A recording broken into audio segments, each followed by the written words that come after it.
হচ্ছে আজকের ক্লাস শুরুর আগে আমাদের তো কম্পিটিশন অ্যানালিসিস দিয়ে শুরু করার কথা, যেহেতু আমরা কম্পিটিশন অ্যানালিসিস করেছিলাম। তার আগে একটা পার্ট শেষ করব, সেটা হচ্ছে আপনারা যে রাইট আপটা দিয়েছেন এই রাইট আপটা নিয়ে একটু আলোচনা করব। কারণ সত্যি কথা বলতে গেলে কষ্ট করে একটা লেখা লিখেছেন, কেমন হলো এটা তো আপনাদের জানা উচিত। লেখাটা অ্যাকচুয়ালি আপনারা যেভাবে চেয়েছেন সেভাবে দিয়েছেন কিনা, বা কোন টাইপের কি হয়েছে আমি মতামত দেব না, এই কারণে আজকে অডিয়েন্স সামনে আছে। আপনারাই একজন ট্রাফিক হিসেবে, লোকাল ইউজার হিসেবে আপনার কাছে কেমন লাগছে লেখাটা, এটা আপনারা নিজেরা দেখেই বুঝতে পারবেন। সো আমি লেখা যারা দিয়েছেন তারা এক একজন করে আসবেন এখানে, আপনার দৃষ্টিতে আপনার লেখাটা পারফেক্ট কেন এটা ডিসক্রাইব করবেন, এবং আপনারা যারা বসে আছেন তাদের কাজ হচ্ছে এই লেখার মধ্যে ত্রুটি কোথায় আছে এটা ফাইন্ড আউট করে তাকে জিজ্ঞেস করা যে এখানে সে এটা কেন করেছে। সেটাকে বোঝা গেছে? মনে করেন আমি একটা লেখা দিয়েছি, সাপোজ এটা আমার লেখা, আমি লেখাটায় ক্লিক করি, আমি এই পেজে আসছি, এইটা হচ্ছে আমার আর্টিকেল, রাইট? এখন আমার কথা হচ্ছে একদম টপ টু বটম আমি আর্টিকেলটা ডেসক্রাইব করব, কেন এটা বেস্ট, বা কেন এটা টোটালি একটা কন্টেন্ট অপটিমাইজেশনের যে যে পার্টগুলো ফলো করতে হয় এটা সেটা ফলো করে তৈরি করা হয়েছে, বা কোন কোন দিকে এটা ঠিক আছে, সবগুলো আমি ডেসক্রাইব করবো পড়াপর। করার মাঝে আপনাদের কাজ হলো যেটা সে ডেসক্রাইব করছে তার মতো করে আপনারা যে কাজটা করবেন, আপনাদের চোখে আমার চোখে যে জিনিসটা ভুল এখানে নাই, আপনাদের চোখে সেটা ভুল আসতেও পারে। আপনারাই বেশি বুঝবেন যে জিনিসটার মধ্যে সত্যি জিনিসটা ঠিক আছে কি নাই। একদম টোটালি একটা কন্টেন্টের মধ্যে যা যা থাকে এটা ডিসক্রাইব করবে সে। আপনাদের কাছে যেটা ভুল মনে হবে কোনো চিল্লাপালা না করে জাস্ট নর্মাল ভাবে আমার কাছে এই জিনিসটা ভুল মনে হচ্ছে, এটা এই হলে বেটার হতো। যদি আপনার সাজেশনটা ঠিক হয় ওকে ফাইন, সে সেটাকে ঠিক করবে। ঠিক আছে, তাহলে একদম প্রপারলি ক্লিয়ার হয়ে যাবেন আপনারা যে আসলে একটা কন্টেন্ট আমরা যখন দিব ব্লগে কেমন হওয়া উচিত, কোন ধরনের হওয়া উচিত, কি টাইপের এটা হওয়া উচিত। ফার্স্ট এই লেখাটা কার? আপনার। আচ্ছা চলে আসেন আপনি।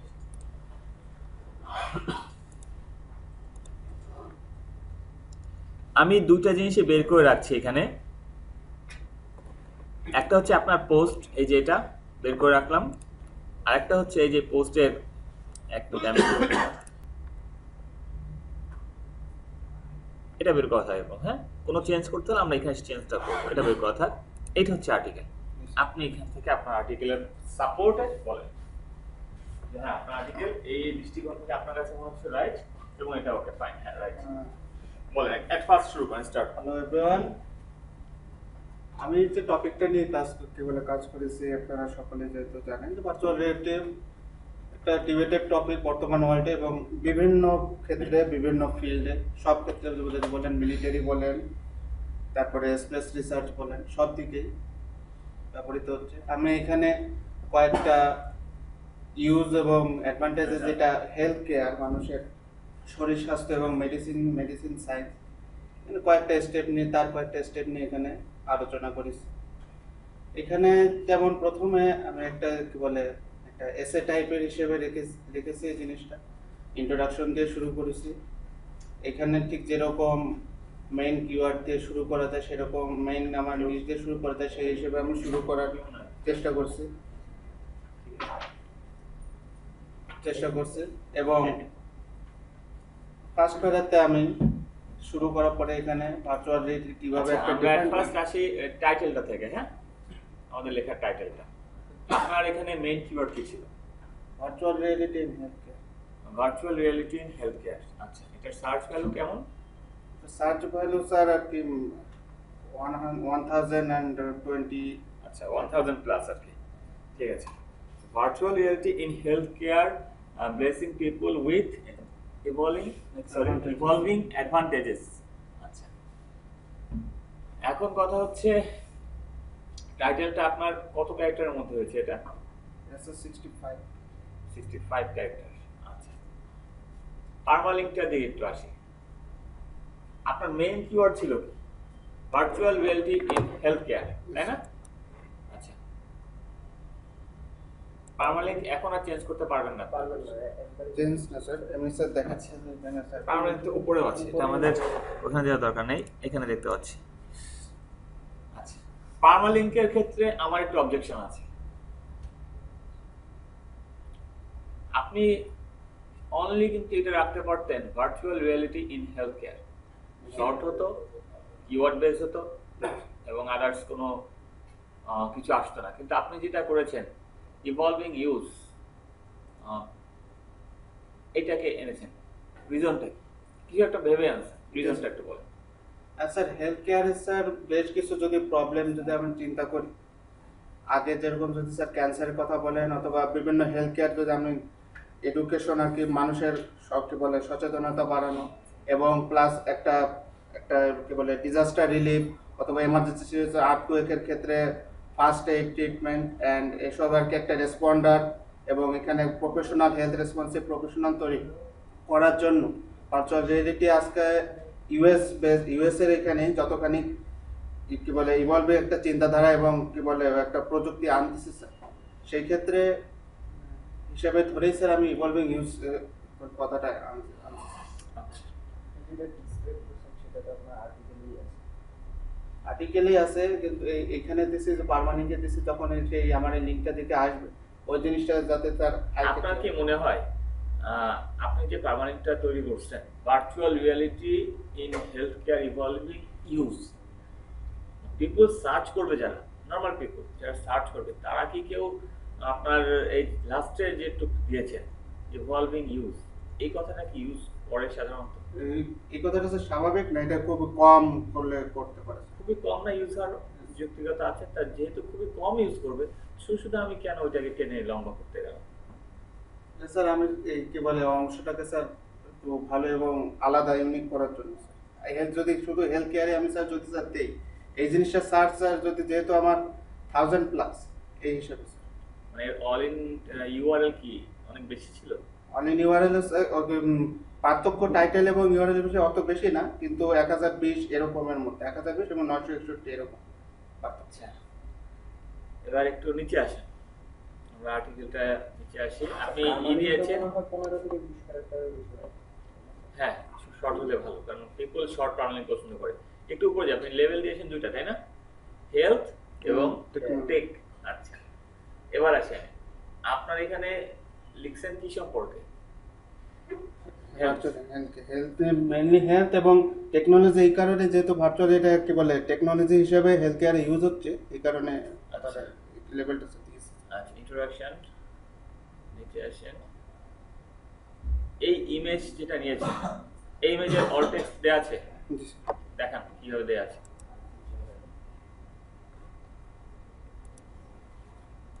ওদিকে যাবেন না, পেজে যান, হ্যাঁ এখানে থেকে দেখান অল টেক্সট দেয়া কিভাবে আছে।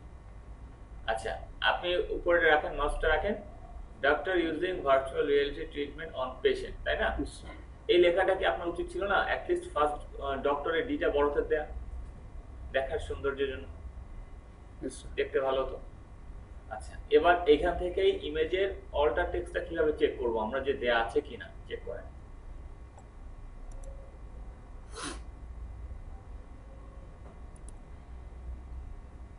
কে পারবে? আমি তো ইমেজ ইউনিক বলিনি, আমি বলছি আপনার ইমেজটায় যে অল্টার টেক্সট দিয়েছেন, আপনি বলছেন হ্যাঁ দিয়েছি, আমি বলছি যে না আপনি দেন নাই। সো কি প্রুফ আছে যে আপনি দিয়েছেন?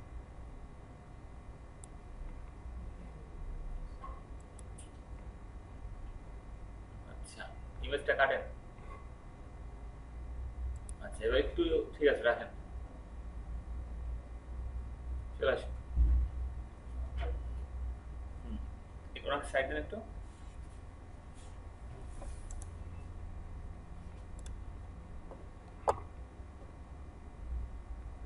এই যে অল্টার টেক্সট, ঠিক আছে, জাস্ট ইমেজটাকে আপনি সিলেক্ট করে ইমেজের উপর মাউস নিয়ে রাইট ক্লিক করলেই ইমেজের অল্টার টেক্সটটা শো করবে।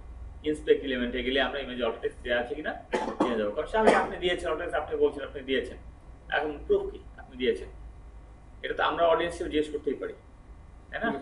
আচ্ছা, অল্টার টেক্সট দিয়েছেন virtual reality in health care. আচ্ছা, আপনার ইমেজটা কি রিনেম করেছেন এই নামে? জি স্যার, এই নামে রিনেম করছি এবং এই নামে যেহেতু স্যার আমি প্রথমে যে গুগল আপলোডে যায় স্যার এটা দেখছি, এই কারণে এই নামে স্যার আমি রিনেমটা স্যার। আচ্ছা, ঠিক আছে, সো ইমেজের অল্টার টেক্সট দেয়া আছে, ডান। তো একটু নিচে আসি আমরা।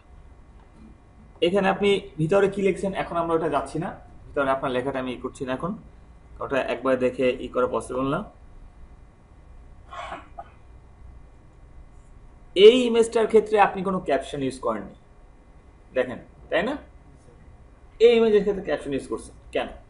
রিজনটা কি? ক্যাপশন কোনটা? ক্যাপশন স্যারের নিচের এই অংশ। আচ্ছা, সো উপরের ইমেজটায় ক্যাপশন ইউজ করেননি, একই পোস্টের মধ্যে যদি দুই রকম থাকে এটাকে দেখতে ভালো লাগে? সরি স্যার, আমি বলবো স্যার সম্ভবত আমি এখন স্যার শিডিউল টেক্সট থেকে যখন স্যার এটা চেঞ্জ করতেছি কোনো রকম ভাবে স্যার পোস্টে আমার একটু কিছু চেঞ্জ হয়েছে স্যার। আমি সবগুলো টেক্সটে স্যার ক্যাপশনটা স্যার দেওয়ার চেষ্টা করছি স্যার সবগুলো। এখানে আসেনি কেন? সম্ভবত স্যার আমি ওই সময় যখন চেঞ্জ করতেছিলাম ভুল করে ইমেজের ওনার চেঞ্জ করে ফেলছি। আচ্ছা, মনে করলাম যে আপনি চাচ্ছেন ক্যাপশন দিতে, ওকে ফাইন। ক্যাপশন দিতে গেলে ক্যাপশনের কিন্তু প্রত্যেকটা অ্যাটলিস্ট উচিত আপনার প্রথম যে লেটারটা আছে এটাকে ক্যাপিটাল করে দেয়, তাহলে দেখতে ভালো লাগে। ক্যাপস লক দিলে ক্যাপশনের লেখাটা দেখতে ভালো, আপনি সব একদম স্মল লেটার রাখছেন, এটা কিন্তু ইমেজের ক্ষেত্রে স্যার এরকম এটা কিন্তু দেখতে ভালো লাগে না। না, আপনি নরমালি চিন্তা করেন একটা লেখা শুরু হবে, ক্যাপশন মানে তো আমি একটা লেখাটার বর্ণনা ডিসক্রাইব করছি এখানে, সো এটা যদি বড় দেখা যায় মানে প্রথম অক্ষরটা বড় থাকে ভালো লাগে দেখতে, এই জিনিসটাকে তাহলে চেঞ্জ করবেন, ঠিক আছে? এই যে ফল্টগুলো বলছি এগুলো সবই চেঞ্জ করবেন। এই যে ইমেজের উপর মাউস হোভার করছি, লেখা দেখাচ্ছে, এর ফার্স্টে ডিতে ডক্টরটা ডি বড় হাতে করে দেবেন, তারপরে ক্যাপশন সবগুলো দিলে ওকে ফাইন, এগুলো বড় হাতে করে দেবেন।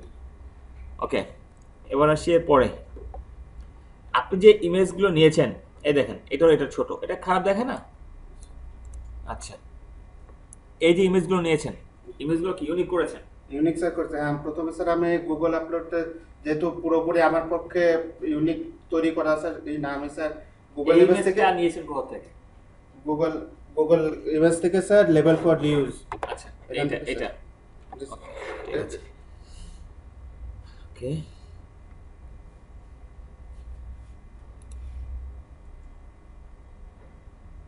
এই ইমেজটা কোথা থেকে নিয়েছেন? এই ইমেজটা স্যার গুগল থেকে স্যার।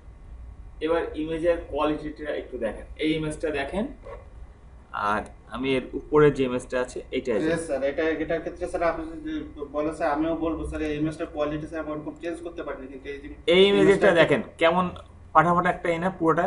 জি স্যার। সো এই টাইপের ইমেজ তো ইউজ করাটা ঠিক না। এই ইমেজটা স্যার আমাকে এখানে স্যার একটু কি বলে আমি বলি যদি আপনি ইমেজ না পান, এই ইমেজ লাগবে আমার, ইমেজ পাচ্ছি না, অনেকগুলো ইমেজের সোর্স দিয়েছিলাম বুঝতে পারতেন।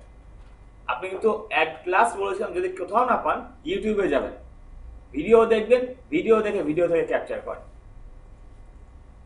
একদম লাস্টে যদি না পান। সো এই ইমেজটাকে ট্রাই করেন চেঞ্জ করতে, কারণ ইমেজ এইটা খুব ভালো আসে না।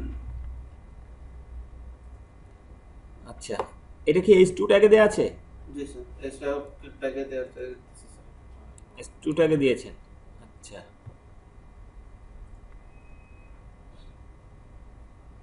সেম প্রত্যেকটা ইমেজের এটা চেঞ্জ করেন, এই লেখাটা আর এই নিচে ক্যাপশনের এটা চেঞ্জ করে দেন।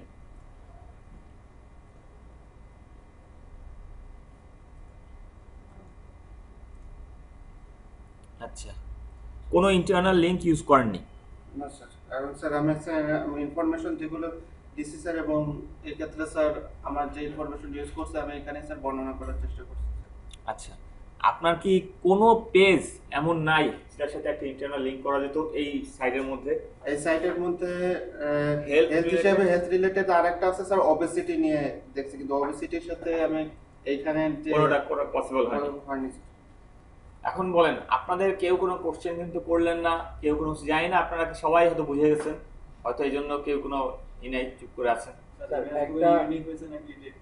ঠিক আছে, আসতেছি, ওনারটা শেষ, ঠিক আছে? আপনি এখন যে আপনাকে যে প্রবলেমগুলো বললাম এই প্রবলেমগুলো এখনই সলভ করে ফেলবেন, ঠিক আছে? যান।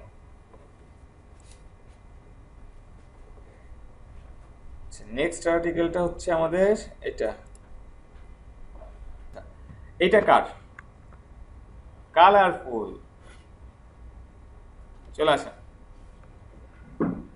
ট্যাগ দিয়ে তো ভরে রাখছেন, এটা একদম একটা হ্যাঁ সত্যি কথা, তাই বলছেন। এত ট্যাক্স দেয়া কখনো ঠিক না, রিজনটা পরে কেন ঠিক না পরে বলবেন, যান এখন আগে ডেসক্রাইব করেন।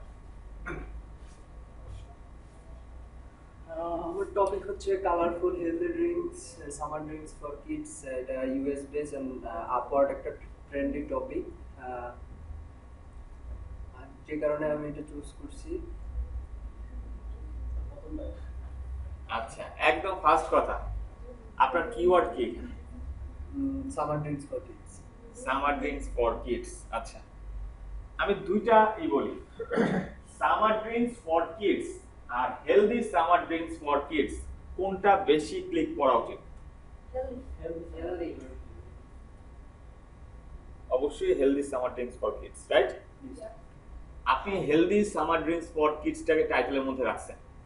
আপনি দেখেন, একটা লেখাকে মানে একটা টাইটেলকে অ্যাট্রাকটিভ করার জন্য এখানে দুইটা ওয়ার্ড ইউজ করছেন, একটা হচ্ছে কালারফুল, একটা হচ্ছে হেলদি। যে দুইটাই কিনা মানে পিপলকে অ্যাট্রাক্ট করবে। কালারফুলটাও আছে, হেলদিটাও আছে। কিন্তু যখন পার্মালিং তৈরি করছেন তখন অনলি দিচ্ছেন সামার ড্রিঙ্কস ফর কিডস। এইখানে আপনার কালারফুল না আনতে, ঠিক আছে, কালারফুলটা খুব বেশি সার্চ হয় না, আসলে এই জায়গায় জাস্ট মেইন কিওয়ার্ডটা হেলদিটা তো এখানে আসতে পারতো, কারণ আমারটার মানে মান্থলি যে সার্চ ভলিউম এটা অনেক কম, যে কারণে এই পারে কম, যে কারণে আর হেলদিটা ইউজ করি। হেলদিটা ইউজ করেন নাই। হেলদিটা দিলে আসলে মনে করেন সার্চ ভলিউম অনেক বাইরে যায়, ওটা দিয়ে আমি উঠে আনতে পারবো না। উঠে আনতে পারেন বা না পারেন সেটা বড় কথা না। হেলদি সামার ড্রিঙ্কস ফর কিডসটা কিন্তু বেশি আকর্ষণ করছে। আসলে প্রথমে দিছিলাম colourful summer drinks for kids, তো কালারফুল সামার ড্রিঙ্কস সেটা আবার মনে করেন যে একটু অন্য মাইন্ডে আনহেলদি চলে যায়। হ্যাঁ, আনহেলদি বা এই টাইপের কিছু চিন্তা করতে পারে, যে কারণে হেলদি। আচ্ছা, এবার আসি টাইটেলে। টাইটেল নিয়ে কারো কি কিছু বলার আছে? Colourful healthy summer drinks for kids, আমার কথা তো ফুলফিল এখানে। Quick and easy to make, এটা কি পুরো আলাদা একটা কিনা? দুইটা কি পুরো আলাদা না? Colourful healthy drinks for kids, fine. এই পর্যন্ত আমি বুঝতে পারছি যে কালারফুল হেলদি ড্রিঙ্কস কিডস এর জন্য, ওকে ফাইন, এখন ঠিক আছে। Quick and easy to make, এটা কি এর সাথে কি একটা সেন্টেন্সে যায়? একটা সেন্টেন্সে যায়, এটা একটা সেন্টেন্স হিসেবে যায় যখন আর্টিকেলটা পড়বে, কারণ হচ্ছে আমি জাস্ট কালারফুল সামার ড্রিঙ্কস দিয়ে আমি কথা বলি নাই, জাস্ট আপনি ফোর্স করলে তো তখন বলবেন যে যায়, আমি লিখছি এজন্য যায়। আমি জাস্ট এটা বলছি, আমি কোনো কিছু ইউজ করার কথা বলছি না। আমি বলছি যে এমনি কি একটা সেন্টেন্স হিসেবে কি এটা কি সেন্টেন্সের যে স্ট্রাকচারটা থাকে এটা কি মেইনটেইন হয়েছে এখানে? আপনার কি মনে হয়? আধুরা রাখলাম স্যার, আধুরা আর্টিকেল পড়বে না তো। তাহলে নিজেই বলতেছেন আপনি অর্ধেক অর্ধেক রেখে দিচ্ছেন, এটা একটু ঠিক করেন, ঠিক আছে? Colourful healthy summer drinks for kids, quick and easy to make, মানে হচ্ছে এখানে কালারফুল হেলদি সামার ড্রিঙ্কস এর কথা হচ্ছে, প্লাস রেসিপি আইটেমও আছে। এটা দিয়ে বুঝাইছি যে এই জায়গায় ফুলফিল করা আছে, কি কেন কিভাবে। আচ্ছা, বুঝলাম। এবার আসি লেভেলে। লেভেল যত বেশি ইউজ করবেন, লেভেল ইউজ করলে কি হয় বলেন তো? একটা লেভেলে যখন আপনি ক্লিক করবেন পাশে কিন্তু একটা ইউআরএল জেনারেট করে। হ্যাঁ হ্যাঁ, দেখছেন? হ্যাঁ। ওই অ্যাকচুয়ালি কি ওই ইউআরএল এ কোনো পেজ আছে? না, কোনো পেজ তো নাই, কিন্তু গুগল তো এটাকে ইন্ডেক্স করবে। পরে এটা কি পেজ দেখায়? ওই যে 404 পেজ দেখায়, ওইগুলো হচ্ছে সব ওই 404 পেজ আসে। একটা কাজ করব স্যার, মেইন লিংক নিয়ে লেভেলের ভিতরে সব ওই লিংক করে দেব স্যার। লেভেল এখান থেকে চেঞ্জ করে দেবেন। লেভেল সর্বোচ্চ গেলে 2টা থেকে 3টা দিবেন। হতে পারে আপনার সেটা হেলদি সামার ড্রিঙ্ক বা ড্রিঙ্ক ফর কিডস এই টাইপের কিছু দিয়ে 2টা বা 3টা লেভেল দিয়ে অফ করে দেন। হ্যাঁ, লেভেল কমাই দেন। আচ্ছা, এবার আসি লেখার ভিতরে। এই ইমেজটা কোথাতে নিছেন? স্যার নিজে বানাচ্ছি। খুব সুন্দর হয়েছে ইমেজটা। ইমেজটা যখন দেখছি আমি দেখেই বুঝছি এটা আপনি নেন নাই, কোথা থেকে নিজে হয়তো বা ক্রিয়েট করেছেন। ভালো লাগছে ইমেজটা, কিন্তু কথা হচ্ছে তার পরের ইমেজ যেগুলো নিছেন এইগুলো নিয়ে আমার অবজেকশন শুধু না, হিউজ অবজেকশন। কেন অবজেকশন? প্রথমত বলি, ইনগ্রেডিয়েন্টস দিচ্ছেন ভালো, এটা ছোট হাতে আসলে কি মনে করেন? মানে ওয়ার্ডে কাজ করে দেন করছিল। আচ্ছা, মানলাম ওয়ার্ডে কাজ করে করছেন, তা এটা কি, এটা তো আপনার আপলোড করার আগে অবশ্যই মনে রাখা একটা উচিত। ভুল আছে স্যার, এই জায়গায় প্রিপারেশন না, তো প্রিপেয়ার্ড না, নিচে আরো কিছু মিস্টেক আছে। মিস্টেক আছে। আচ্ছা, এই যে ইমেজটা দিছেন, নিজে পাইপ নিয়ে খাইতেন তাও মানতাম যে ভালো একটা ছবি আইছে। এটা আমি অনেক দেখেন ইমেজের সাইজটা একটু খেয়াল করেন। না, এটা আসলে আমি অনেক ইউনিক করার, মানে এই ইমেজটা আমার পছন্দ হয়েছে, আমি ট্রাই করছি অনেক। পছন্দ হয়েছে, এই ইমেজটা পছন্দ কেন হলো? যে ইমেজের ভালো, রেজিস্ট্রেশন ভালো না, সেই পরে ইমেজটা পছন্দ মাথায় হলো। আসছে স্যার, পিছনে ব্যাকগ্রাউন্ড দিয়ে বড় এটা ছোট করে রেখে দিলে ভালো। ইমেজের রেজুলেশনটা খেয়াল করেন না কেন আপনি? দেখেন রেজুলেশনটা কমাই দিছি। এই যে ইমেজ, কেন রেজুলেশন কমাই দিয়ে ফাইটে গেল না? ইমেজটা ক্লিয়ার আসছে, এই যে না। বাচ্চাটার ফেসটা বোঝা যাচ্ছে ক্লিয়ারলি। স্যার এসইও ফ্রেন্ডলি রাখার জন্য এই কাজটা করে দিয়েছি। আমি বারবার বলছি ইমেজ পিপলকে ধরে রাখে, ঠিক আছে, কিন্তু সেই ইমেজটা তো অ্যাট্রাক্টিভ হইতে হবে। মানে 300 থেকে 400 ওয়ার্ডের ভিতরে মনে করেন এই যে একটা খাবার ইমেজ দিচ্ছেন, তাই না? এটা কি করছেন, ট্রান্সপারেন্ট করছেন এটা নাকি? এরকমই ছিল এটা এরকমই ছিল। স্যার। তা এটার ইমেজের কোয়ালিটি দেখেন, খাওয়ার ইমেজ যে করে দিচ্ছেন এই ইমেজটা তাও আমি মানতে পারি যে হ্যাঁ ঠিক আছে, একটু তাও কালারফুল ইমেজ মানা আছে খাবার দেখে। এটা কি কালারফুল ইমেজ? এটা কি কালারফুল কোন ইমেজ হলো? আপনি লিখছেন টোটালি কালারফুল একটা ড্রিঙ্কস এর কথা, লাস্টে যে সেটা হয়তো বা একটা অরেঞ্জ দিয়ে কালারফুল দেখাচ্ছে, অরেঞ্জ কালারফুলটা বুঝলাম, কিন্তু এইখানেও যে কালারফুল একটা আছে, এইখানে তো পুরো সাদা কালার, ব্ল্যাক এন্ড হোয়াইট আছে। এটা কালো, এটা সাদা। এটা লাল বানাইছেন, তাও একটা মনে হচ্ছে ভাঙাচোরা গ্লাসে রাখছেন। এটা আমি বানাইনি স্যার। দিচ্ছেন কেন তাহলে? সুন্দর না স্যার গ্লাসটা দেখতে? এইসব পিচ্ছি পিচ্ছি ইমেজ কেন আনছেন? স্যার ওই যে মানে কমাই, মানে আমি আপনাকে বলি ইমেজে কি ক্লিক করে দেখবে না স্যার, ওইটাকে বড় করে আছে। ইমেজে কেউ ক্লিক করে দেখে না, তাই মনে হয়? আপনি লিখছেনই এমন একটা টপিক নিয়ে যেটা কিনা একটা খাবার জিনিস, খাবার জিনিস মানুষ পাইলে ওটা আরো ক্লিক করে বড় করে দেখে। আর্টিকেলে বড় করে দিছি, ভিতরে ঢোকার দরকার নেই।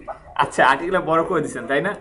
এই হচ্ছে বড় সাইজ, এইটা হচ্ছে বড় সাইজ, যা দেখলে কিনা আমার ইমেজ আপনারে, আপনি যে কয়টা ইমেজ দিয়েছেন প্রত্যেকটা ইমেজ চেঞ্জ করবেন, একমাত্র প্রথমটা বাদে আর লাস্টেরটা বাদে, মাঝের ওইটা এইটা আরেকটা দিচ্ছেন না, এই যে এটা, তিনটা ইমেজ চেঞ্জ করবেন। এটা আমার পছন্দ হয় খাওয়ার একটা জিনিস নিয়ে দেখছেন এত ইমেজ আছে অনলাইনে, পান ইমেজ। আপনি একদম ট্রুলি একটা কথা বলেন, একদম ট্রুলি আপনি অডিয়েন্স, এটা আপনার লেখা না। আপনাকে যদি বলি যে এই ইমেজ কয়টা এই আর্টিকেলে ইউজ করা হয়েছে, ইমেজগুলো সত্যি আপনার ভালো লাগে? তাহলে আমার কেন ভালো লাগে? সবাইকে এক পছন্দ হয় না। আমার যেটা ভালো লাগে না ওদের ভালো লাগে না। আর বলেন না স্যার, আপনারা পুরো উল্টো স্যার হাইকোর্ট আচ্ছা, ইমেজ যে কয়টা দিছেন, ইমেজ যদি আজকের মধ্যে চেঞ্জ না করেন, 30 না 30-এর মধ্যে 3ও দেবো না, আগেই বললাম। ইমেজগুলো সুন্দর না কিন্তু ইউনিক কিন্তু। পিপল কি ইউনিক ইমেজ দেখবে না সুন্দর ইমেজ দেখবে? আপনি তো মার্ক দিবেন এসইও ফ্রেন্ডলি কিনা এটা। অবশ্যই, হ্যাঁ। তা আপনাকে ইউনিক ইমেজ অনেক শেখানো হয়েছে না ক্লাসে? জি স্যার। যে কোনো একটা ইমেজ আপনি আমাকে দেন, আমি এখনই আপনার 2 মিনিটের মধ্যে ইউনিক বানাচ্ছি। সেটাই তো আমি প্রবলেমটা বললাম কি? স্যার, ইমেজগুলো সুন্দর না কিন্তু ইউনিক। একটা ক্লাস আনে দিবেন। এইটাই স্যার, আসলে যেগুলো পছন্দ হয়েছে এগুলো ইমেজগুলো চেঞ্জ করেন, আর যে প্রবলেমগুলো আছে সলভ করে ফেলেন, কারণ এখনো আপনাকে পাবলিশ করেছেন, ইন্ডেক্স হয়নি গুগলে, সো চেঞ্জ করেন, ইন্ডেক্স হতে সময় লাগে। ঠিক আছে? একটু কুইকলি চেঞ্জ করেন, বসেন, চেঞ্জ করেন। কি? স্যার টাইটেলে কি সমস্যা? কোথায়? আচ্ছা, উনি ক্যাপিটাল দেয়নি আর কি, স্মল করে দিয়েছে। আচ্ছা, এই দেখেন আপনি এইখানে ক্যাপিটাল রাখছেন, রাইট? দেখেন প্রত্যেকটা শুরুতে ক্যাপিটাল করছেন, এইখানে এসে আবার স্মল দিয়েছেন। স্যার আইটেমগুলোর নাম দেবেন। আরে আইটেমগুলোর পরের কথা, এইগুলো কি? এগুলো কি আবার সাবহেডিং হিসেবে ইউজ করছেন না আপনি? সব করে সাবহেডিং হয় আপনার, তাহলে একটা সাবহেডিং একরকম কেন করছেন? এইটাকে এইটা করছেন। এটা ভুল আছে, সেটা আমি বললাম যে আপনি প্রথমটা বলার পর আমার মনে পড়ছে। আচ্ছা, তাহলে এটা একটু চেঞ্জ করেন। মানে একটু তাড়াহুড়ো করে করছি তো স্যার। আচ্ছা, যেটা প্রবলেম আছে, কারণ আজকের দিনটাই কিন্তু শেষ, আবার বলছি আমি আজকে রাতে যে আপনাদের মার্কসের এটা করব, সো আজকের দিনই শেষ, এটা আজকের মধ্যে প্রবলেম আছে। সলভ করেন। লেখা না পড়লে বুঝতে পারবেন অ্যাকচুয়ালি কথা হচ্ছে। আর একটা জিনিস, হ্যাঁ, আমার কাছে খারাপ লাগছে একটা জিনিস, সেটা হচ্ছে এই যে ইনগ্রেডিয়েন্টস আপনি এই সাইনটা ইউজ করছেন, এটা খারাপ লাগছে, একদম ট্রুলি খারাপ লাগছে। কেন? এখানে নরমালি আপনি যদি আপনি হচ্ছে গিয়ে পয়েন্ট করে দিতেন, 1 2 3 করে দিতেন, খুব ভালো দেখতে। অথবা যে আপনি যে নরমালি যে ইদায় না, কি বলে ওগুলোকে, হ্যাঁ, যে কোনো একটা সাইন দেয় আর কি, ওভাবে দিলে হতো, কিন্তু এইভাবে টিক দেয় না। আসলে স্যার যখন করছি তখন স্টারটা মাঝখানে ছিল। আমি বলি হ্যাঁ হ্যাঁ, স্টার মার্কটা মেইন আপলোড দেওয়ার পরে স্টার মার্কটা উপরে চলে গেছে। ওয়ার্ডে লিখছেন, ওয়ার্ড থেকে কপি মারছেন, তাই না? ইয়েতে গুগল শীট থেকে। ওই তো সেটা হ্যাঁ। কথা, ওটাতে কপি মারছেন, হ্যাঁ। এই জন্য এটা হয়েছে। আমি বলছি না কখনো ব্লগাররা যারা লিখবেন, গুগল শিটে লেখেন বা যেখানে লেখেন না কেন, ওটাকে আগে ইসে নেবেন, টেক্সটে নেবেন, মানে টেক্সট বলতে গেলে নোটপ্যাডে নেবেন, নোটপ্যাড থেকে কপি করে দেন আনবেন, তাহলে কিন্তু কোনো কিছু ফরম্যাট ঠিক থাকবে না, এটা মনে রাখবেন। আচ্ছা, এটা একটু চেঞ্জ করে দেন, হ্যাঁ, এগুলোকে একটু পারলে নাম্বার দিয়ে দেন অথবা অন্য কিছু দিয়ে দেন, দিয়ে একটু চেঞ্জ করে দেন এগুলো, এটা তাহলে ভালো লাগবে। আর লেখা যা দিয়েছেন মনে হয় ঠিক আছে, লেখাটা এখনো পড়িনি আমি, সো একটু পড়তে সময় নিব, কিন্তু আপনি এগুলো চেঞ্জ করেন যাতে অ্যাটলিস্ট দেখতে সুন্দর হয়। মানে এগুলোতে সোশ্যালে শেয়ার দিলে অ্যাকচুয়ালি এটা ভালো ইমেজ হয়। এই যে ইমেজ কটা দিয়েছেন, যেমন এই ইমেজটা, বাচ্চার ইমেজটা মানলাম ঠিক আছে, কিন্তু এরা ফাইটে যাবে, বড় ইমেজ সে ভালো আসছে না। এমন বাচ্চাদের ইমেজগুলো সাধারণত এমন দেওয়া উচিত যাতে ফেস ক্লিয়ার আসে বাচ্চাদের। আর দেখেন সেম কাজ করছেন এখানে, শুরু করছেন সব স্মল থেকে, কেন ক্যাপিটাল লেটার কি ইউজ করছেন? আসলে স্যার একটু কম হয়েছে, এই কারণে সব কিছুর আপনার কাছে একটা ব্যাখ্যা আছে, এগুলো কথা বসেন। আচ্ছা, এবার অবশেষে ব্রেন ক্যান্সার আসেন। রাত্রেবেলা ঘুমাই গেছেন। আচ্ছা, আপনি ওগুলো চেঞ্জ করেন। টপিকসটা চয়েস করার কারণ হচ্ছে গিয়ে এই টপিকসটা ইউএসএ তে সার্চ হয় বেশি, আর এটা পুরোপুরি ওই খুশি আপার আম্মুকে ডেডিকেট করা হয়েছে, এই জন্য আমি এই টপিকসটা চয়েস করছি। এটা কঠিন, আমি জানতাম যে আপনাদের লিখতে প্রবলেম হবে যেহেতু আমাদের গ্রুপ মেম্বার একটু বেশি, বাট তাও ইউএসএ তে সার্চ হয়, আর ডেডিকেট যেহেতু করতেছিস তো টপিকসটা ভালো, আর এই জন্য মানে ব্রেন ক্যান্সারের উপর লেখা হয়েছে। তো ফার্স্ট অফ অল যেটা আপনারা দেখতে পাচ্ছেন যে আমার যে পারমালিংকটা ইউজ করছি সেটা সম্পূর্ণ আমার কিওয়ার্ড বেস হয়েছে, যে ব্রেন ক্যান্সার সার্ভাইভাল চান্স। এখানে আমি একটা ওয়ার্ড বা কোনো এক্সট্রা রাখি নাই, হ্যাঁ হ্যাঁ এক্সট্রা ওয়ার্ড রাখি নাই। আর সেকেন্ড হচ্ছে কি আমার title brain cancer survival chance, এটা মানে আমি টাইটেলটা পরীক্ষাই করছি একটা ওয়েবসাইট থেকে, ওইখানে 77 রেটিং দেখাইছে, টাইটেলটা ভালো। আর পাইপ ইউজ করছি দুইটা সেন্টেন্সকে ডিভাইড করার জন্য। এখানে যে ট্যাগগুলো ইউজ করছে সেগুলো এই পোস্টের সাথে মানে যুক্তিসম্মত। Brain cancer survival chance, brain, তারপর ক্যান্সার আচ্ছা, সিম্পটমস। প্রথম কথা এখান থেকে অনলি 3টা ট্যাক্স রাখবেন যে 3টা আপনার ভালো লাগে। আচ্ছা ঠিক ঠিক আছে আছে, স্যার, আমি তিনটা জানতাম tags কি রাখবেন। ট্যাগ বেশি রাখলে ভালো। না, ট্যাক্স বিষয়ে ভালো হয়, এটা হচ্ছে আপনার বিষয়ের ক্ষেত্রে বলা হয়, ওই ই কমার্সের ক্ষেত্রে মেইনলি এটা ফলো করা হয়, আচ্ছা, ট্যাক্স আচ্ছা। যত বেশি ইউজ করবেন এটা। হ্যাঁ। তো এই সাইডের জন্য ট্যাক্স এগুলো ট্যাক্স কম রাখে। আচ্ছা, তারপরে হচ্ছে গিয়ে এই ইমেজটা দেখতেছেন, এই ইমেজটা সম্পূর্ণ মানে নিজের বানানো, ঠিক আছে, বড় হাই রেজুলেশন। এখানে আমি কপিরাইট একটা টেক্সট বসাই দিছি এই সাইটের। আর এই ইমেজটা ধরেন আমি সার্চ দিয়ে দেখাই, দেখেন যা দেখাচ্ছেন দেখেন,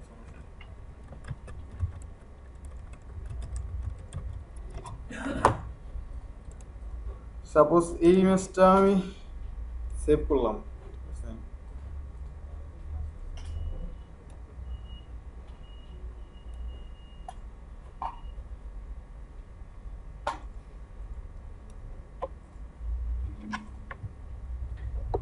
তো দেখতে পারতেছেন যে এইখানে আপনি মানে ভিজুয়াল সিমিলার ইমেজ দেখাচ্ছে বাট কোনো লিঙ্ক দেখাচ্ছে না, তার মানে এই ইমেজটা পুরোপুরি ইউনিক এবং কোনো সাইট থেকে নেওয়া না। উপরে একটা ক্লিক করেন, এটা ক্লিক হবে না। ছোট করে এত ছোট, এটা হাই রেজুলেশন ইমেজ। আচ্ছা ঠিক আছে,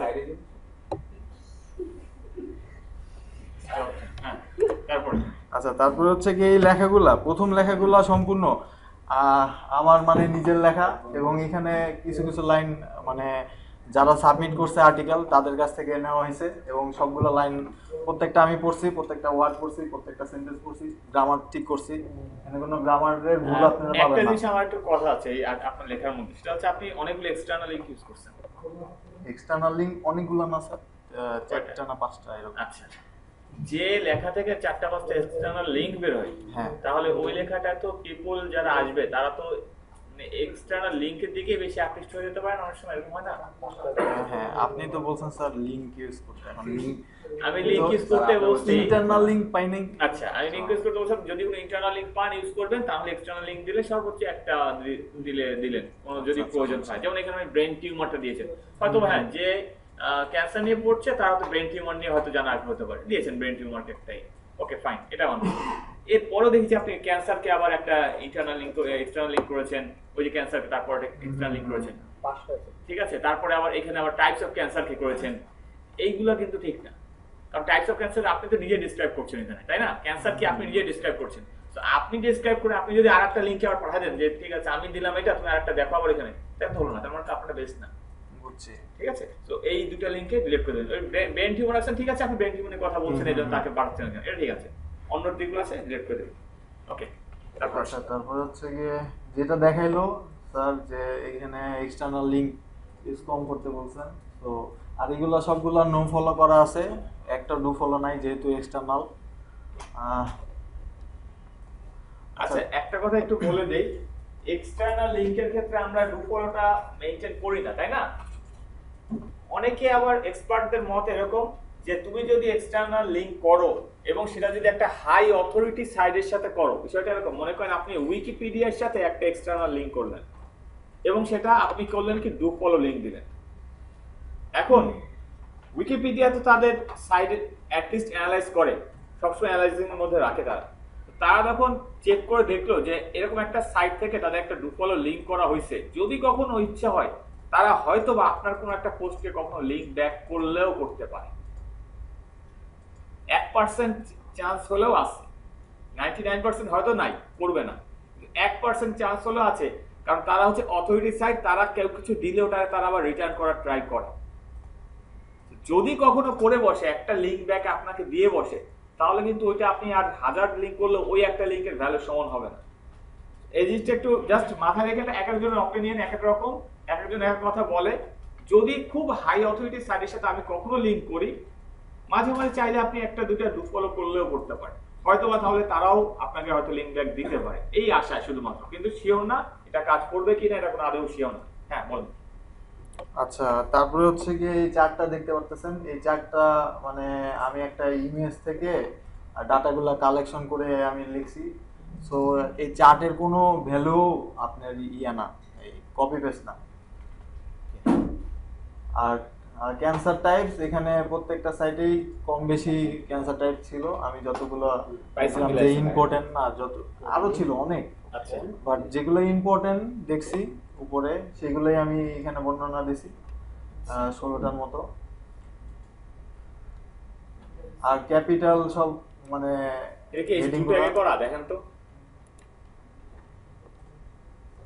এই যে আচ্ছা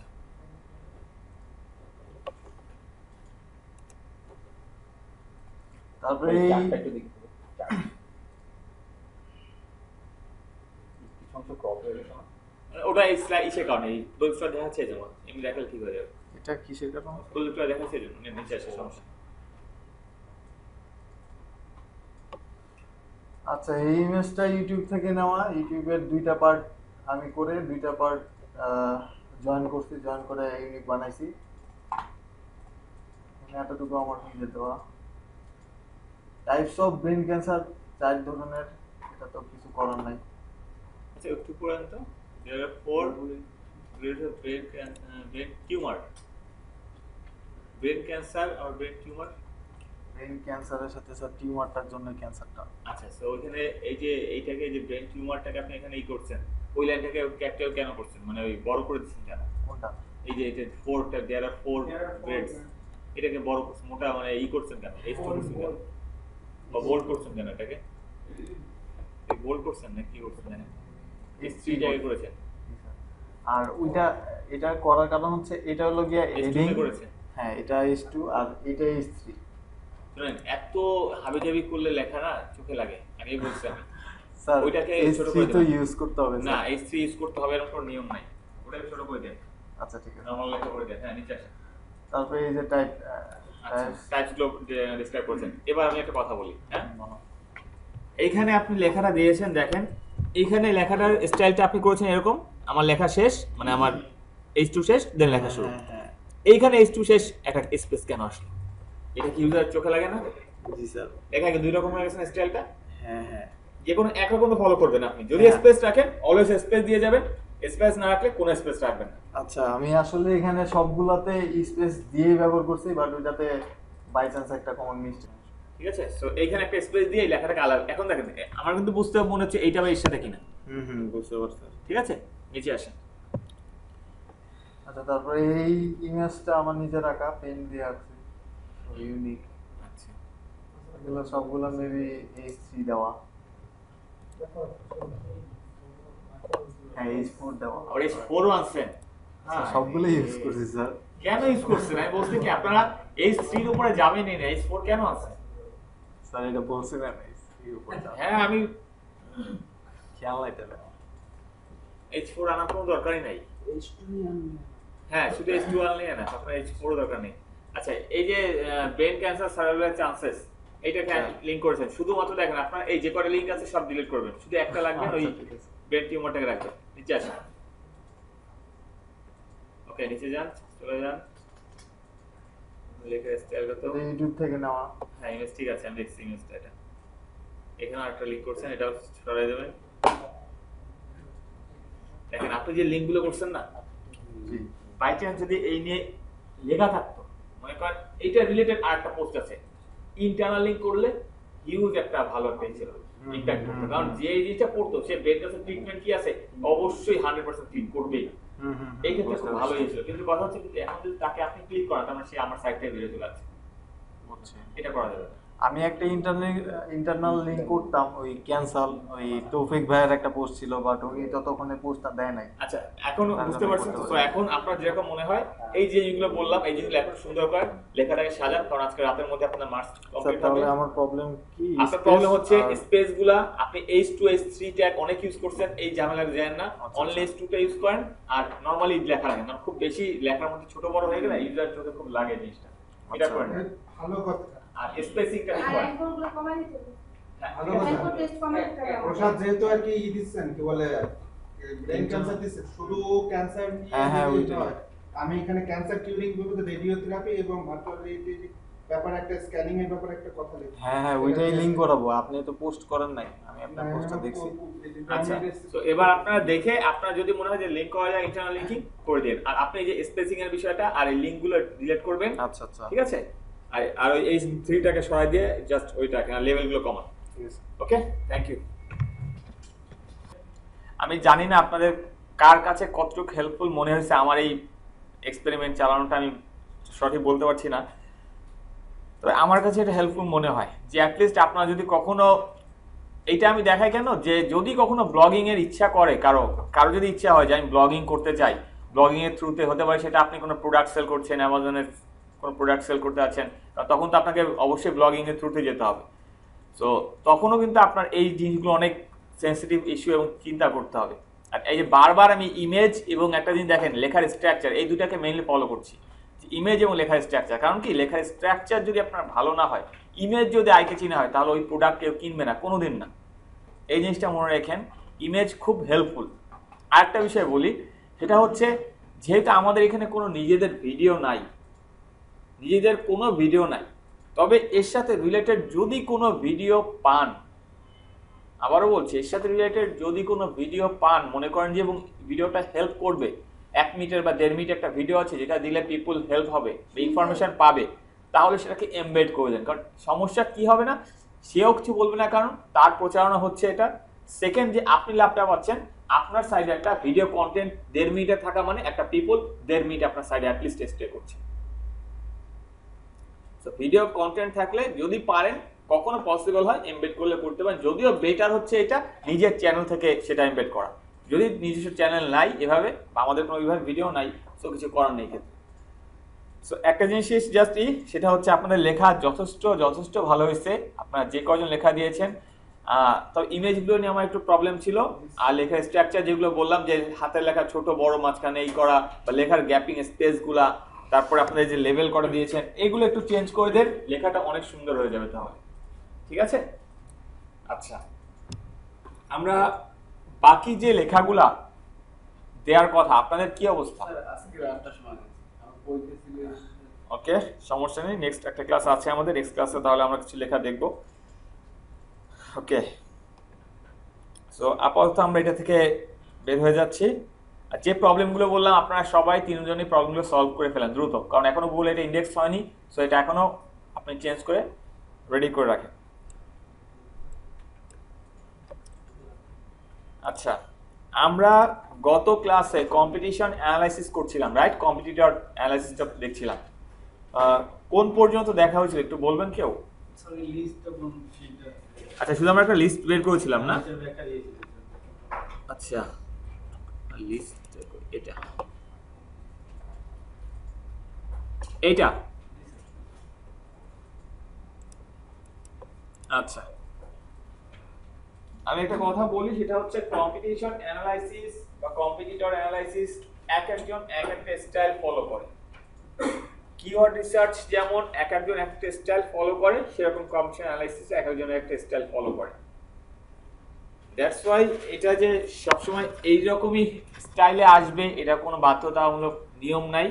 এটা আপনি আপনার স্টাইল মতো, আপনি আপনার পছন্দ মতো করেও আপনার ফরম্যাটটা দাঁড় করাতে পারেন, এবং হতে পারে এর থেকে অনেক ভালোভাবে কম্পিটিশন অ্যানালাইসিস রিপোর্ট তৈরি করতে পারেন। সো রিপোর্টিংটা টোটালি আপনার উপর ডিপেন্ড করে আপনি কিভাবে রিপোর্ট করছেন। এটা কম্পিটিটর অ্যানালাইসিসের ক্ষেত্রে আমরা দেখেছিলাম যে আমরা একটা কিওয়ার্ডকে নিয়েছিলাম, চুজ করেছিলাম, ওই কিওয়ার্ডের জন্য কম্পিটিটর কারা আছে আমরা বের করেছিলাম। এখন কথা হচ্ছে এখান থেকে আমাদের দেখেন পেজ র্যাঙ্ক, অ্যালেক্সা র্যাঙ্ক, তারপরে মজ র্যাঙ্ক, এরকম কিছু প্যারামিটার আমরা রাখছিলাম যেগুলো আমাদেরকে হেল্প করবে আমাদের কম্পিটিটররা কি পর্যায়ে আছে এটা জাজ করতে। এখন কথা হচ্ছে এই ইনফরমেশনগুলো যদি আমরা ম্যানুয়ালি বের করতে যাই প্রত্যেকটার জন্য আমাদের তো অনেক সময় লাগবে, তাই না? কিন্তু অনেক একটা টাইম কনজিউমিং একটা বিষয় চলে আসবে, কারণ এখানে আপনার অনেকগুলো টপিক আপনি রাখছেন যেগুলো আপনাকে যদি বের করতে হয় এগুলোকে আপনাকে অনেক সময় দিতে হবে। ম্যানুয়ালি তার পেজে যেতে হবে, ম্যানুয়ালি তার পেজে যে প্রত্যেকটা পেজ অ্যানালাইসিস করতে হবে, তারপরে দেখতে হবে। সো একটা টুল আছে যেটা আপনাকে হেল্প করবে এই কাজটাকে একটু ইজিতে করে দিতে, এবং এটা টুলটা ফ্রি, অনলাইনেই পাবেন।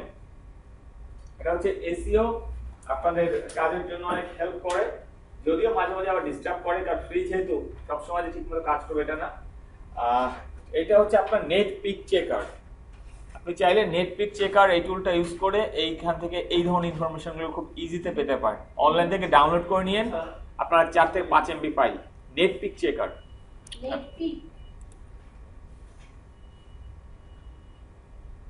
এই যে এটা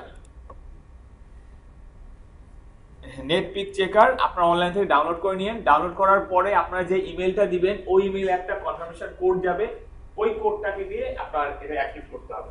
জাস্ট এটা আর কিছু না, ফ্রি টুলটা, একদম লাইট একটা টুল, অনেক ছোট একটা টুল, কিন্তু মোটামুটি ভালো ইনফরমেশন দেয় না তা না। আচ্ছা, কম্পিটিশন চেক করার জন্য, কম্পিটিটরদের কি অবস্থা আছে এগুলো চেক করার জন্য আমরা যদি জাস্ট একটু এক্সাম্পল হিসেবে দেখি যে অ্যাকচুয়ালি এই টুলটার কাজ কি, এই টুলটা কিভাবে পাবেন একটু বলি। অনলাইনে জাস্ট নেট পিক চেকার লিখে সার্চ করবেন, সার্চ করলেই ডাউনলোড অপশন দিবে, ডাউনলোড করবেন, 4 থেকে 5 MB একটা ফাইল ডাউনলোড হয়ে যাবে। ইনস্টল দিবেন, ইনস্টল দেওয়ার সময় আপনাকে একটা ইমেল আইডি দিতে হবে, ওই ইমেল আইডিতে আপনাকে একটা মেইল পাঠাবে তারা, ওই মেইলের মধ্যে একটা অ্যাক্টিভেশন কোড থাকবে, ওই অ্যাক্টিভেশন কোডটা এখানে বসালে আপনাকে এটা অ্যাক্টিভ করে কাজ করতে দেবে, আর কিছুই না। এখন আসেন আমরা এখান থেকে নেটপিক থেকে অ্যাকচুয়ালি কি কি ডাটা নিব বা কোনটা, কারণ এখানে অনেক ডাটা দেয়, দেখেন আপনাকে হিউজ পরিমাণে ডাটা এখানে সে দিচ্ছে। এখানে যদি আমরা দেখি অনেক ডাটা সে দিচ্ছে, সো এত ডাটা আমাদের দরকার নাই। শুধু আমরা ডাটাগুলো নিয়ে যেগুলো নিয়ে অ্যানালাইসিস করতে পারবো না বা এই সঠিক ডাটা দিবে না, ওইসব নিয়ে লাভ নেই, কারণ ম্যাক্সিমামের ক্ষেত্রে দেখা যাবে সঠিক ডাটা দিচ্ছে না, সো ওই জন্য ওগুলো নিয়ে লাভ নেই। যেগুলো আমরা রাখবো, আমি জাস্ট একটা চেক লিস্ট বলছি, যেগুলো আমরা এখান থেকে টিক মার্ক করে রাখবো এবং এটাকে একবারই করার পরে সেভ করে রাখবো, কারণ তা না হলে তো বারবার আমাকে যখনই চেক করবো আমাকে এসে আবার কনফিগার করতে হবে এই জিনিসটাকে। সো এই জিনিসটা যেভাবে করবেন সেটা হচ্ছে প্রথমে পিআর এর মধ্যে পিআর মেইন যেটা সেটা রাখবেন। সো এই জিনিসটা আমরা রাখবো, পিআর মেইন এটা রাখবো। সার্ভার, যদি কারো সার্ভার রিলেটেড ইন্টারেস্ট থাকে সে এটা রাখতে পারেন, কোনো ইন্টারেস্ট থাকলে, এটা না রাখলে সমস্যা নাই, এটা আমি রাখছি না, এটাকে আমি ঠিক উঠিয়ে দিচ্ছি। পেজ অ্যানালাইসিসটা মূলত অ্যাকচুয়ালি এটা দিয়ে করা যায় না ভাবে, পেজ অ্যানালাইসিসটা নিজের যে পেজে করতে হয়। তারপরেও যদি কেউ চান পেজ অ্যানালাইসিস রাখতে, টাইটেলটা রাখতে পারেন যদি কারো ইচ্ছা হয়। আমি এখান থেকে এটা অফ করে দিচ্ছি, পেজ অ্যানালাইসিস রাখছি না, একদম শর্ট করে যে করা যায়। Index domain, index URL, actually এটা এখান থেকে দেখে না খুব বেশি লাভ হয় না, কারণ এটা আপনার দেখার জন্য ওয়েবমাস্টারই বেস্ট। ওয়েবমাস্টার টুলে আপনি এই জিনিসটা খুব ভালো দেখতে পারবেন, আর যে আপনার সাইডে কয়টা পেজ ইন্ডেক্স আছে কিনা। সো এখান থেকে আপনার এই জিনিসটা না দেখলেও চলবে। এইচরেফ যে ডাটা দিচ্ছে এখান থেকে, এইচরেফ এর ডাটাগুলোর মধ্যে আপনি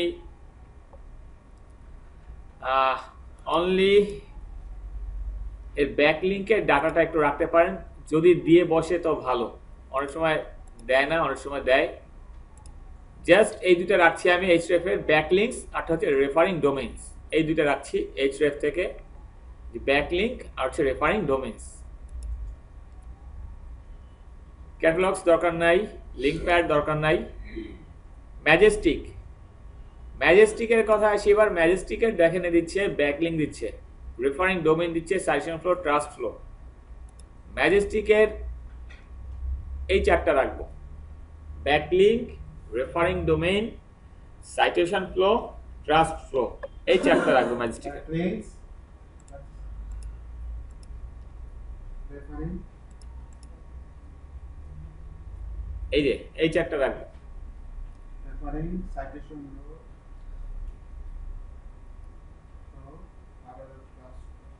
আচ্ছা, এবার আসি সেমরাশ। দেখেন একটা জিনিস খেয়াল করেন, এখানে কিন্তু প্রত্যেকটা টুল দেখছেন, এগুলো কিন্তু একটা আলাদা আলাদা টুল। এই যে সেমরাশ একটা টুল, ম্যাজেস্টিক একটা টুল, তাই না? সব কিন্তু আলাদা আলাদা টুল। এই করছে কি, ওই টুল থেকে ডাটাটাকে একসাথে গ্র্যাব করে না আপনাকে হেল্প করছে, জাস্ট এই।